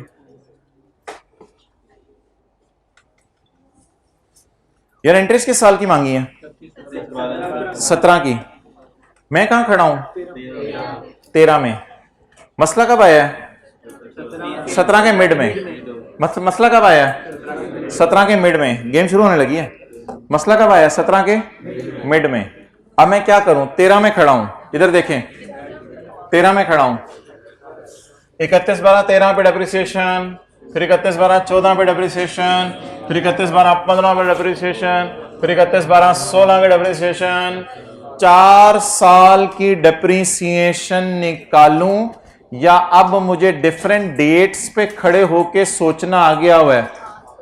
सोचना आ गया है ना, हम डेट पे खड़े होके सोचते थे। 4 सालों की डेप्रिसिएशन मैनुअली निकालूं, गधों की तरह हर साल की डेप्रिसिएशन निकालूं? मुझे डीओजी ने बाइट किया है, डीओजी ने बाइट किया कि मैं 4 सालों की डेप्रिसिएशन अलग अलग निकालूं, तो 4 सालों की डेप्रिसिएशन अलग अलग निकालने की जरूरत नहीं है। अच्छा मुझे बताएं मैं डायरेक्ट छलांग कहां मारूं? एक डेट बोलनी है, डेट बोलनी है। जो दीवाने मस्ताने अकल के दीवाने बोंगी मार रहे हैं कि 30-17 पे मैं छलांग मारूं तो 6 महीने की डेप्रिसिएशन चाचू ने एंट्री करनी है 31-12-17 के साल की, तो मुझे 31-12-16 पे छलांग मारनी पड़ेगी ताकि 6 महीने की डेप्रिसिएशन तो मैं निकाल लूं। और ये मिड ऑफ ईयर में चेंज हो रहा है या स्टार्ट या एंड पे? मिड ऑफ ईयर में चेंज हो रहा है। तो प्लीज जज्बाती नहीं होना कि 30-17 पे छलांग मार दें, मारनी है ना तो 31-12-16 पे छलांग मार दें। डेप्रिसिएशन निकले, डेट नहीं। अच्छा कुछ नहीं होता भाई है, आप माफ कर दो। डेप्रिसिएशन या अकामुलेटेड डेप्रिसिएशन?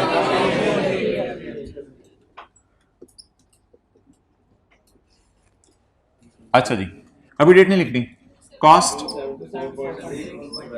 डिवाइडेड बाय, ये कितने साल की डेप्रिसिएशन आ गई?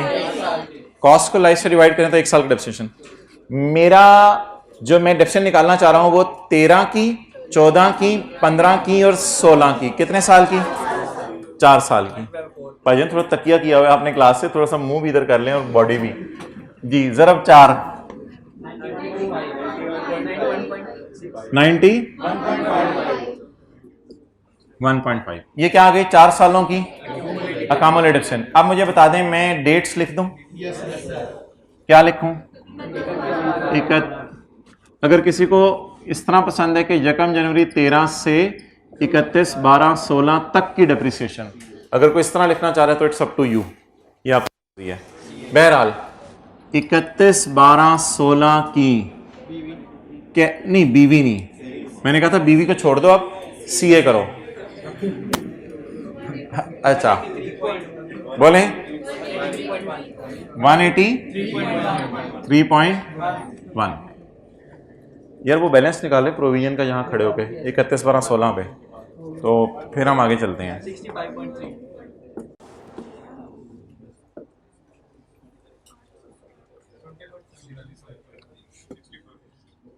140 जरा पूरा 13, पूरा 14, पूरा 15, पूरा 16, कितने साल हो गए हैं एसेट को इस्तेमाल करते हुए? कितने साल बाद मेंटल होने? 8 साल बाद मेंटल होने। टोटल 12 हो गए, 8 साल रह गए मेंटल होने में, तो रेस टू पावर -8। तो ये स्किल आप में डेवलप करने की कोशिश की जा रही थी कई दिनों से।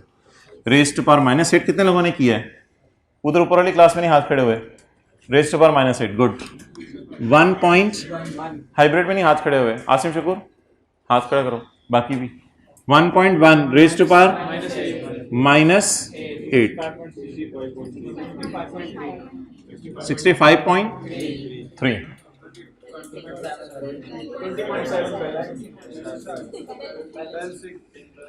यार ये क्या आप पता नहीं क्या चीज आप निकाल रहे हैं, ये निकलवाना चाह रहे हैं? डीओजी ने बाइट किया है, ये क्या क्या है? 20 पॉइंट। ये कितने सालों का इंटरेस्ट है? इसमें पहले साल का कितने है? ना इसको 4 से कैसे डिवाइड कर सकते हैं? इंटरेस्ट तो आपने कैलकुलेशंस में देखे बराबर नहीं आ रहा होता, इंटरेस्ट तो बढ़ रहा होता है। तो ये 4 सालों का इंटरेस्ट है जिसकी बुनियाद पे आप किसी नतीजे पे नहीं पहुंच सकते। हाँ, ये डेप्रिसिएशन 4 सालों की जरूरी थी क्योंकि मुझे बीवी चाहिए थी, और इसको अगर मैं 4 पे डिवाइड करूं तो ये 1-1 साल की डेप्रिसिएशन अगला निकल सकती है क्योंकि डेप्रिसिएशन बराबर रिकॉर्ड हो रही है। इंटरेस्ट तो वक्त गुजरने के साथ बढ़ता जाता है क्योंकि हम लाइबिलिटीज ऐड करते रहते हैं और पेमेंट नहीं कर रहे ना।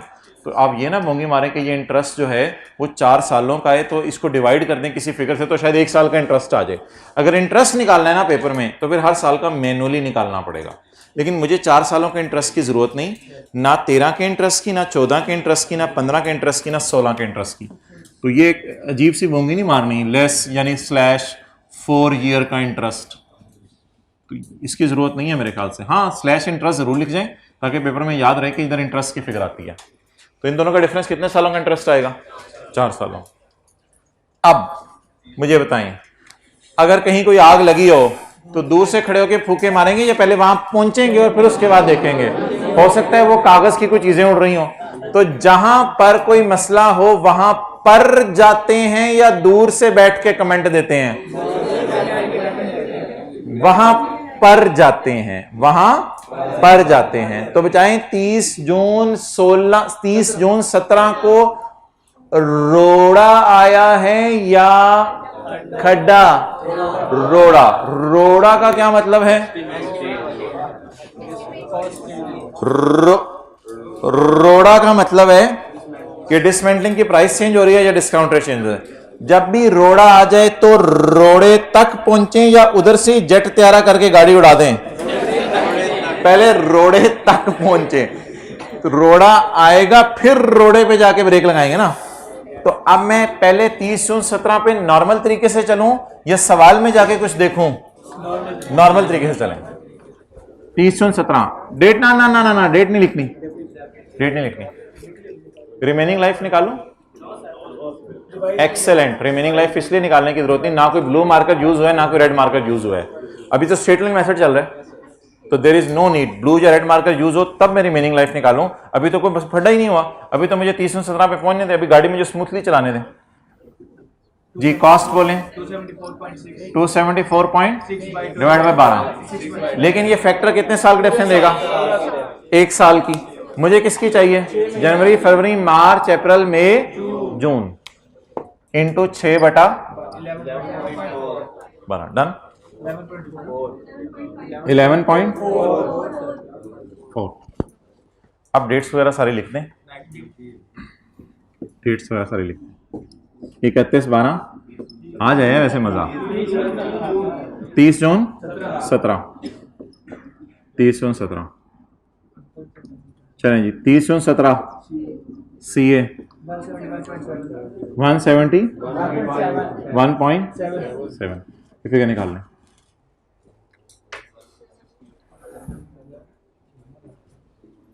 कुछ लोग प्रोजेक्टर की स्क्रीन पे देख रहे हैं, भाईजान वो फिगर सवाल वाली उसको भी छोड़ें, अभी उधर ना जाएं, अभी बस नॉर्मल तरीके से पहले 30 जून 17 पे खड़े हों, फिर देखते हैं रोड़े का क्या करना है। हाँ जी, अच्छा जी। Not, it is not tough, very simple. पूरा 13, पूरा 14, पूरा 15, पूरा 16, आधा 17। कितने साल हो गए? हो गए 4.5। कितने हो गए? 4.5। कितने साल बाद डिसमेंटल होने? 7.5। तो रेस्ट पर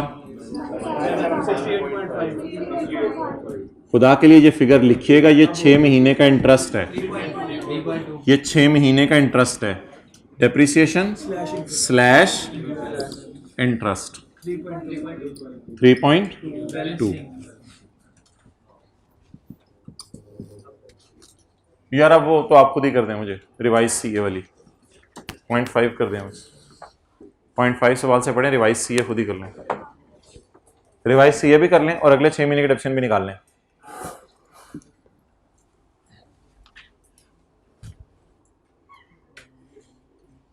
अच्छा ठीक है।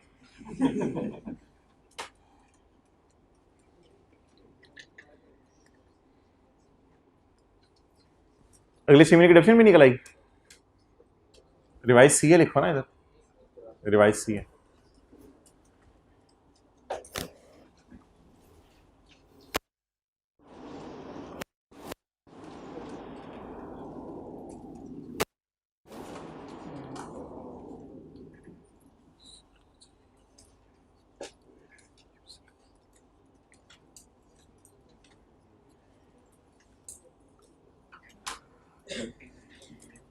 कुछ लोगों को ना जुमे को नहायत ही इससे शर्म आ रही होगी, 12:15 बजे घर बैठ के, यार सर आए होंगे, मैं नहीं आया, मैं तो कल से वो शर्म आने लगी है।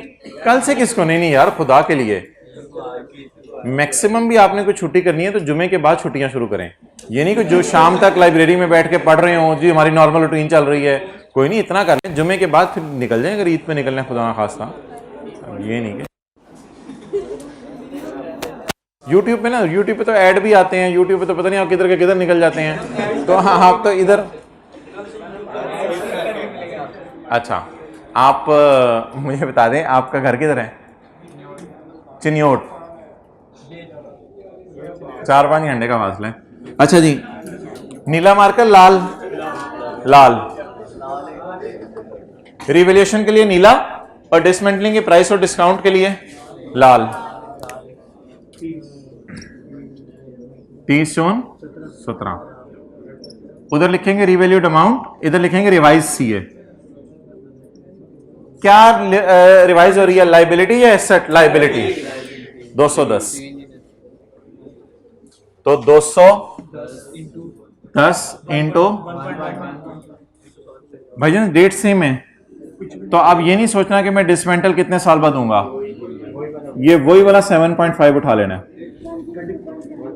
102.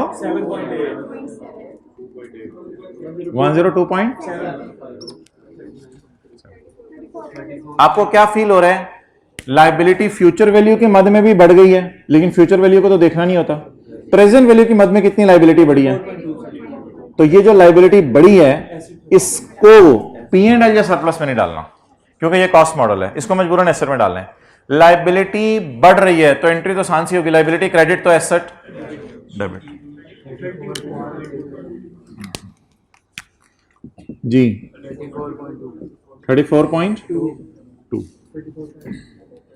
एंट्री एंट्री एंट्री बोले, इतना 34.2 नहीं है। अगर ना बोली तो फिर आपके प्लस माइनस गलत हो जानी है। लाइबिलिटी क्रेडिट एसेट डेबिट, इसलिए plus C, plus sign.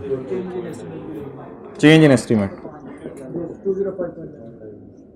Change in 5.9 done डॉन। आप क्या करूं? डेप्रिसिएशन, डेट लिख के, डेट लिखे बगैर, डेट लिखे बगैर, क्योंकि ना रिमेनिंग लाइफ वरना गलत हो सकती है पेपर। पूरा 13, पूरा 14, पूरा 15, पूरा 16, आधा 17, कितने हो गए? 4.5 साल। तो इस प्राइस को कितने सालों पे खत्म करना है? 7.5। उधर से कोई डेप्रिसिएशन की चीज ना निकाला करें, वो कई दफा गलत हो सकता है काम, प्लीज। जिस तरह मैं कह रहा हूं, कितने साल हो गए? 4.5 साल, बकाया 7.5, तो रिमेनिंग लाइफ 205.9 डिवाइडेड बाय, कुछ दीवाने अकल के मस्ताने जब इधर 7.5 लिखा जाता है ना तो कहते हैं ये तो आधे साल की डिडक्शन आनी है क्योंकि आपने 0.5 लिख दिया है। उनको प्यार से एक बात समझाने लगा हूं। आपने एक एसेट खरीदा पहले साल के मिड में, इधर देखें सारे, इसकी कॉस्ट है 200 और इसकी कॉस्ट है 500, इसकी लाइफ है 2.5 साल, 2.5 साल इसकी लाइफ है। अब आपने बोंगी नहीं मारनी कि 500 डिवाइडेड बाय 2.5। अब अगर आप 500 डिवाइड बाय 2.5 करें ना तीनों सालों में तो देखें होगा क्या। 500 डिवाइड बाय 2.5 करें, 200 200 200, 500 वाले एसेट को आपने डेप्रिशिएट कर दिए कितने साल? 600 डेप्रिशिएट कर दिए टोटल। क्या करूं? पहले साल तो 6 महीने इस्तेमाल हुआ है ना, तो इसलिए 100 200, अगर किसी चीज की लाइफ 2.5 साल है तो इट डजंट मीन के 2.5 से डिवाइड करने पे आप जो है वो 6 महीने की डिडक्शन निकालें। 2.5 से डिवाइड करने पे 6 महीने की डिडक्शन नहीं आती, 2.5 पे डिवाइड करने से 1 साल की डिडक्शन आती है, तो उसको 6/12 भी करना पड़ेगा। कुछ समझ आई बात? ठीक है, तो कभी भी आप 2.5 साल 3.5 साल लाइफ हो ना किसी चीज की, तो अगर आप डिवाइड करेंगे 2.5 या 3.5 से तो डिडक्शन कितने साल की आएगी? उसको भी 6/12 करना पड़ेगा। तो छोड़ें इस बात को, बस ये 1 साल डिडक्शन है। 7.5 साल से डिवाइड किया तो 1 साल डिडक्शन निकली है। मुझे कितने अरसे की चाहिए? 6 महीने की। 13.7। अपडेट्स लिख के सीए निकाल दें, वो तो आगे आसान है। 30 जून 31/12/17 31/12/17 जी। Carrying amount 182.2। अच्छा जी, अब आप 210 1.1 -7 -7 समझ आ गया ना? 13, 14, 15, 16, 17, 5 साल, ठीक है। 107.5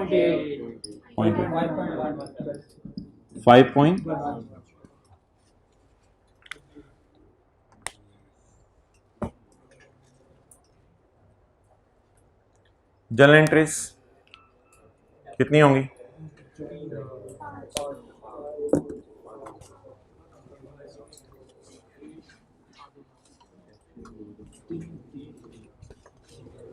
सिर्फ 17 की साल ही करनी है ना। ये पहले 6 महीने की डेप्रिसिएशन, ये पहले 6 महीने का डेप्रिसिएशन इंटरेस्ट बने बने 7 से एंट्री होगी। ये एक ही एंट्री हो जाएगी, सारी की एक ही एंट्री हो जाएगी, और ये चौथी, फिर 5वीं। चलें जी,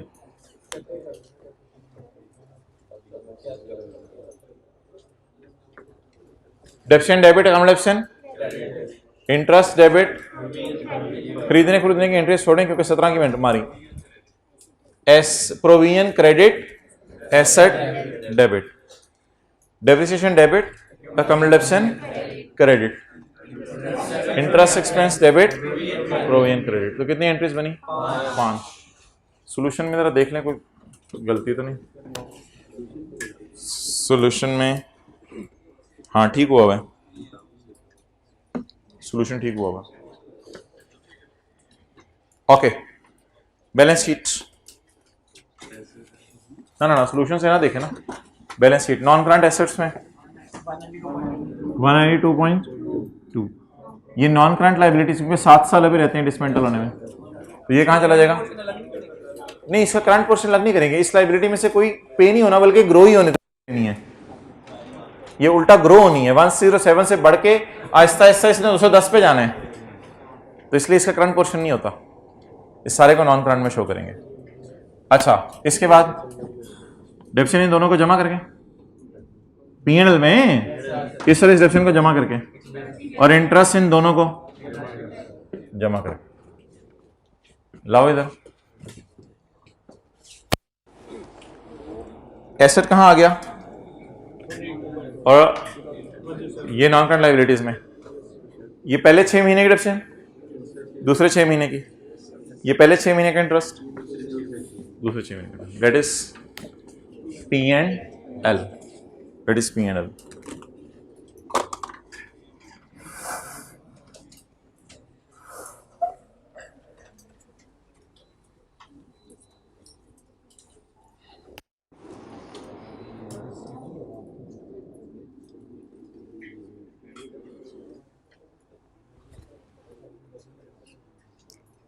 ओके,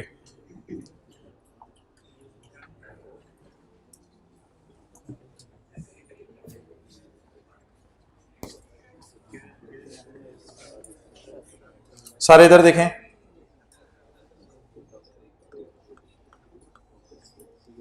ये कैरिंग अमाउंट्स है, टैक्स बेस, टैक्स बेस इनकी। ओ सर, ये भी IAS 12 के साथ ये नहीं टेस्ट हो सकते?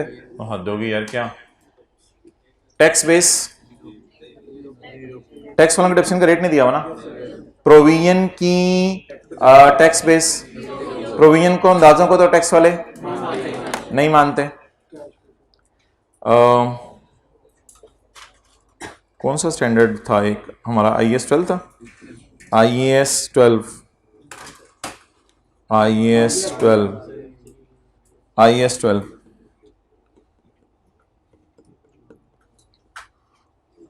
IAS 12 में जिस वक्त ग्राउंड फ्लोर पे एक सर सवाल करा रहे थे और एक सर फर्स्ट फ्लोर पे सवाल करवा रहे थे, तो उस वक्त उन्होंने क्वेश्चन नंबर 9 करवाया था, और क्वेश्चन नंबर 9 करवाते हुए कहा था वॉल्यूम 1 पेज 329, ये सवाल करवाते हुए कहा था सर ने कि इस एडजस्टमेंट को फिर कभी करेंगे, तो वो झूठ नहीं बोला था, फिर कभी करेंगे मुंह से नहीं निकला था। तो ना ना ना, कहाँ से ढूंढेंगे? आपके पास तो नहीं है वॉल्यूम 1, वॉल्यूम 2 में सर ने डाल दिया। अच्छा, वो मैं दिखाता हूँ कहाँ है। ये एक सवाल था रोज लिमिटेड वाला, हमने वॉल्यूम 1 में किया था। On income January are required plant at a cost of 250 million, It has been depreciated over 6 years. RL is obliged to decommission it 50 million at the end of useful life. Applicable tax rate discount rate is 8. तो 250 जमा 50 या जमा 50 की PV 50 की PV तो आसान सी adjustment. Dismantling cost will be allowed for tax purposes when tax वाले डिसमेंटलिंग को कब माइनस करने देंगे जब पेड करेंगे. अकाउंटिंग वाले क्या कहते हैं? अकाउंटिंग वाले कहते हैं पे करने का इंतजार ना करो, 12 साल बाद पे करनी है, इंतजार मर जाओगे 12 साल में, पता नहीं क्या बनेगा. 12 साल का इंतजार ना करो, आज ही उसकी क्या निकालो. टैक्स वाले क्या कहते हैं? डिसमेंटलिंग को कब रिकॉर्ड करो जब क्या करो पे करो. टैक्स वाले डिडक्शन रिकॉर्ड कर रहे हैं 10% पे रिड्यूसिंग बैलेंस में, तो टैक्स वालों की डिडक्शन भी निकल सकेगी इस सवाल में. ओके हमारी किताब में आ जाएं IAS 1037 में और ये सवाल निकाल लें. ये सवाल ढूंढे इंशाल्लाह दिया हुआ है कहीं, ये क्वेश्चन बैंक में दिया होगा एंड पे या कहीं दिया होगा या प्रैक्टिस के क्वेश्चंस में दिया होगा. मिल गया किसी को? मिल गया. Page number 264 page number 264 volume 2 में refer question 9 of past paper IAS 12 adjustment number VII. लेकिन अब वो पूरा सवाल तो मैं यहां उठा के लिख नहीं सकता, तो सिर्फ रेलिवेंट एडजस्टमेंट देख लें. Rose limited is finalizing its financial statement. ये रिवीजन करें ना इसकी. Rose limited is finalizing its financial statement for 31 December 17. In this respect following information has been detail of fixed asset.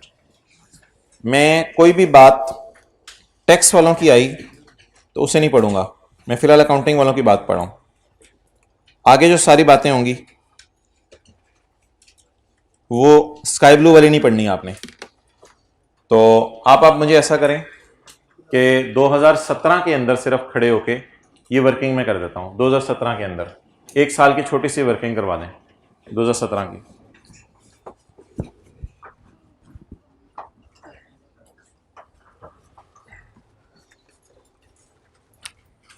Date, description, asset, provision. Revision करें यार. On January 2017, it acquired a plant at 250. It is depreciated over 6 years. 6 साल बाद mental कर देना है कितने में? 50 पे. तो एसेट किस पे बुक करूं? 1 जनवरी 17. बोले cost 250 50 into raise to power -6 31.50 को डाला एसेट की कॉस्ट में या 50 की पीवी डाली? 50 को डाला, 50 की पीवी डाली, 50 की पीवी डाली. इसका मतलब है. अच्छा यार मुझे ये बताओ, बबलू आप खड़े हो जाओ आखिरी लाइन में, मुझे ये बताओ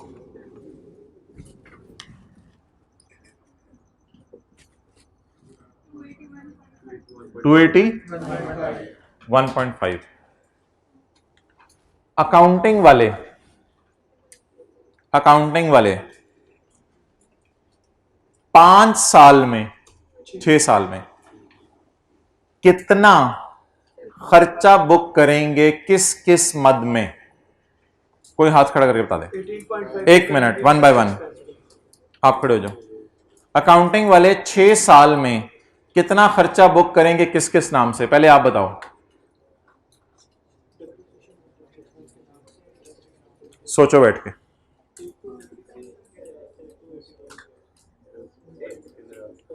अकाउंटिंग वाले 250 जमा 31.5 50 का 281.5 को डेप्रिशिएट करेंगे 6 सालों में, फुल्ली डेप्रिशिएट हो जाएगा.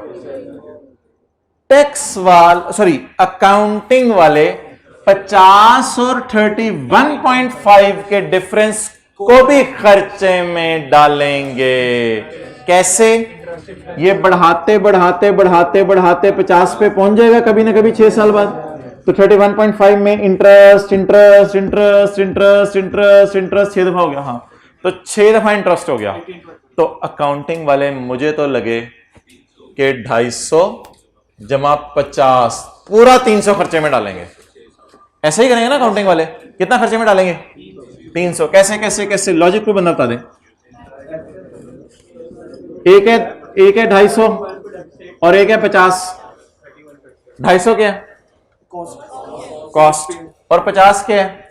डीकमीशनिंग। 250 को अकाउंटिंग वाले डेप्रिशिएट करेंगे, 50 की पीवी को डेप्रिशिएट करेंगे और 50 के बाकी हिस्से को। तो अकाउंटिंग वाले कितना खर्चे में डालेंगे? टोटल 300। टैक्स वाले क्या करेंगे? बैठ जाओ। टैक्स वाले 250 को डालेंगे टैक्स डेप्रिसिएशन रेट लगा के। टैक्स वाले 250 को टैक्स डेप्रिसिएशन रेट लगा के डालेंगे और 50 को डालेंगे खर्चे में। ऐसे ना करो। Dismantling will be allowed when paid. छठे साल के आखिरी दिन जब 50 की पेमेंट होगी तब टैक्स वाले 50 को भी किस में डाल देंगे? तो टेम्परेरी डिफरेंस, परमानेंट डिफरेंस, हमारे और इनके दरमियान एक आर्जी सा फर्क आया जी। अकाउंटिंग वाले 250 को कहां डालेंगे? 50 में से 31.5 को। इस तरह नोट नहीं करना, ये मैंने नोट करवाना होता आपको करवा देता। ऐसी जरा टेम्परेरी डिफरेंस बता रहा हूं क्यों है। और बाकी को किस नाम से डालेंगे? टैक्स वाले 250 को टैक्स एक्शन के नाम से डेप्रिशिएट कर देंगे और टैक्स वाले 50 को 6th ईयर के एंड पर फॉरेन एक्सपेंस में डाल देंगे। The dismantling will be allowed when it is paid.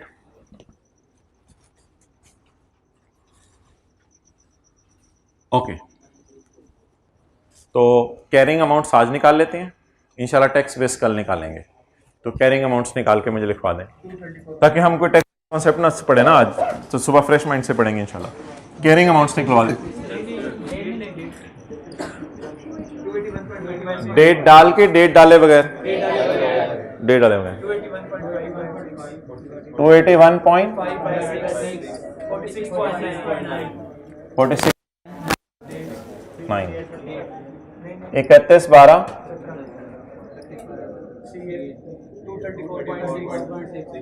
234.6। क्या करेंगे इधर?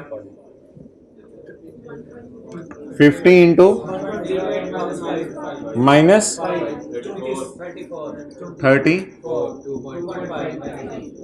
2.5। यार ये कुछ बच्चे क्लास के बाद आगे कहते हैं सर ये भी खर्च है, ये भी खर्च है, ये नेगेटिव शो कर रहे हैं, ये आप पॉजिटिव शो कर रहे हैं। यार आप ऐसी बातें तो ना करें ना। एसेट कम हो रहा है तो डेप्रिसिएशन मैंने माइनस कर दिया, लायबिलिटी बढ़ रही है तो इंटरेस्ट मैंने ऐड कर दिया। तो इस तरह नहीं सोचना, बस एंट्री सोचें, डेप्रिसिएशन डेबिट और इंटरेस्ट डेबिट। तो बोंगी नहीं मारनी ये खर्चा और ये लायबिलिटी का अकाउंट चल रहा है ना स्टेटमेंट फॉर्म में, लायबिलिटी का अकाउंट चल रहा है स्टेटमेंट फॉर्म में। ये जी अल्लाह का शुक्र है हमारा पूरा हो गया। अब आप मुझे टैक्स बेसिस मत निकलवाएं, कैरिंग अमाउंट्स निकलवा दें। कौन कौन सी वर्किंग्स खोलूं मैं?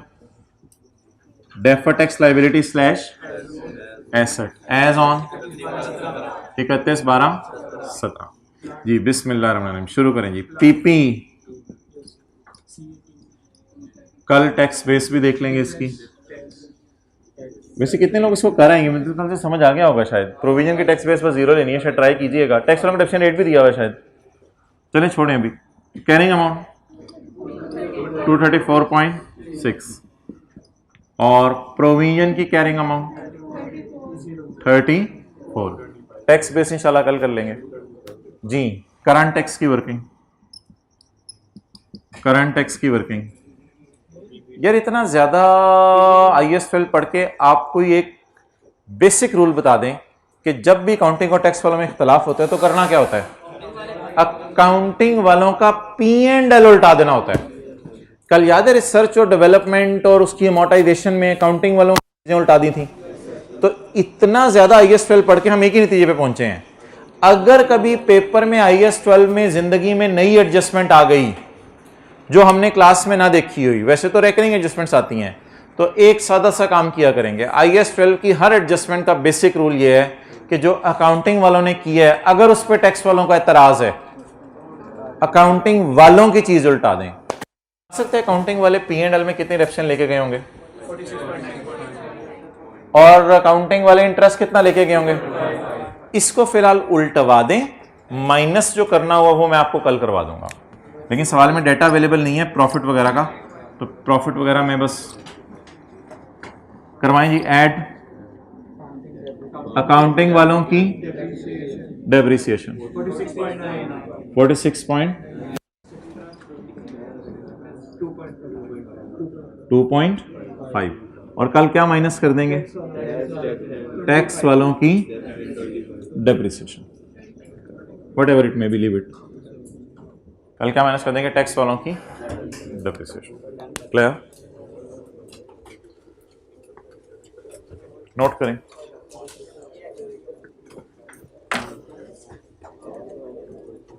स्काई ब्लू वाली लाइन घर जाके पढ़ लेना अगर पढ़नी है तो, मैं कल पढ़ाऊंगा।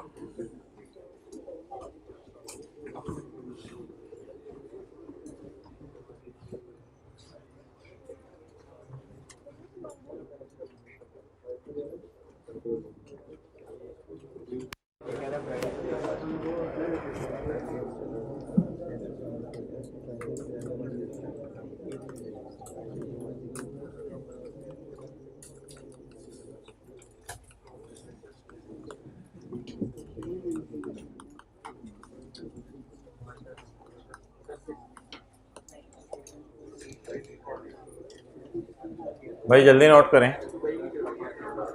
अबू बकर कैमरा इधर ले आओ। कल हम दोबारा इसी के सवाल करेंगे और थोड़ी सी प्रैक्टिस। तो मुझे ज़रा रिवैल्यूएशन मॉडल की एंट्रीज बता दें क्या थी रिवैल्यूएशन मॉडल की। नहीं नॉर्मल नहीं यार, पहले तो आप बताओ ना, आपको गम का अच्छा खुशी पहले कर लें, खुशी कर लें पहले। नहीं सरप्लस नहीं, मैं डीकमीशनिंग के एंट्रीज पूछ रहा हूं। अगर लायबिलिटी इंक्रीज कर जाए, डिक्रीज कर जाए, तो आपको क्या होती है, खुशी। नॉर्मली लायबिलिटी कम हो रही है, लायबिलिटी डेबिट। कल वाली क्लास याद है? जिन हजरात ने कल वाली क्लास अभी तक नहीं ली वो उसका पार्ट ए जरूर अटेंड कराइएगा। फिर ये लेमनेड वाला सवाल बेशक वो ईद वाली छुट्टियों में कर लें, लेकिन ये पार्ट ए इसका जरूर अटेंड कराइएगा ताकि ये डीकमीशनिंग रिवाइज हो जाए जरा, क्योंकि कल हमारा डीकमीशनिंग का मेन और आखिरी सवाल होना है। और अगर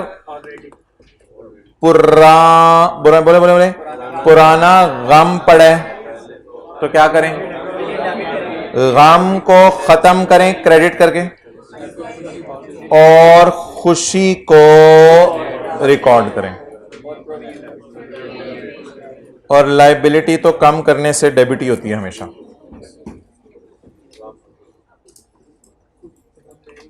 यार इधर ही कर जाया करें रिवीजन, घर जाके भी आप लोगों ने पता नहीं उससे आगे क्या है। गम इंक्रीज इन लायबिलिटी। नॉर्मली आमतौर पे गम की एंट्री क्या होती है, प्रोविजन क्रेडिट। लेकिन अगर ऑलरेडी खुशी पड़ी हो तो सरप्लस डेबिट, गम रिकॉर्ड कर लें, गम डेबिट और प्रोविजन क्रेडिट। 1 मिनट अभी रह गया। अच्छा चलें ठीक है। होमवर्क में क्या करके आने, मिंट लेमनेड, मिंट लेमनेड।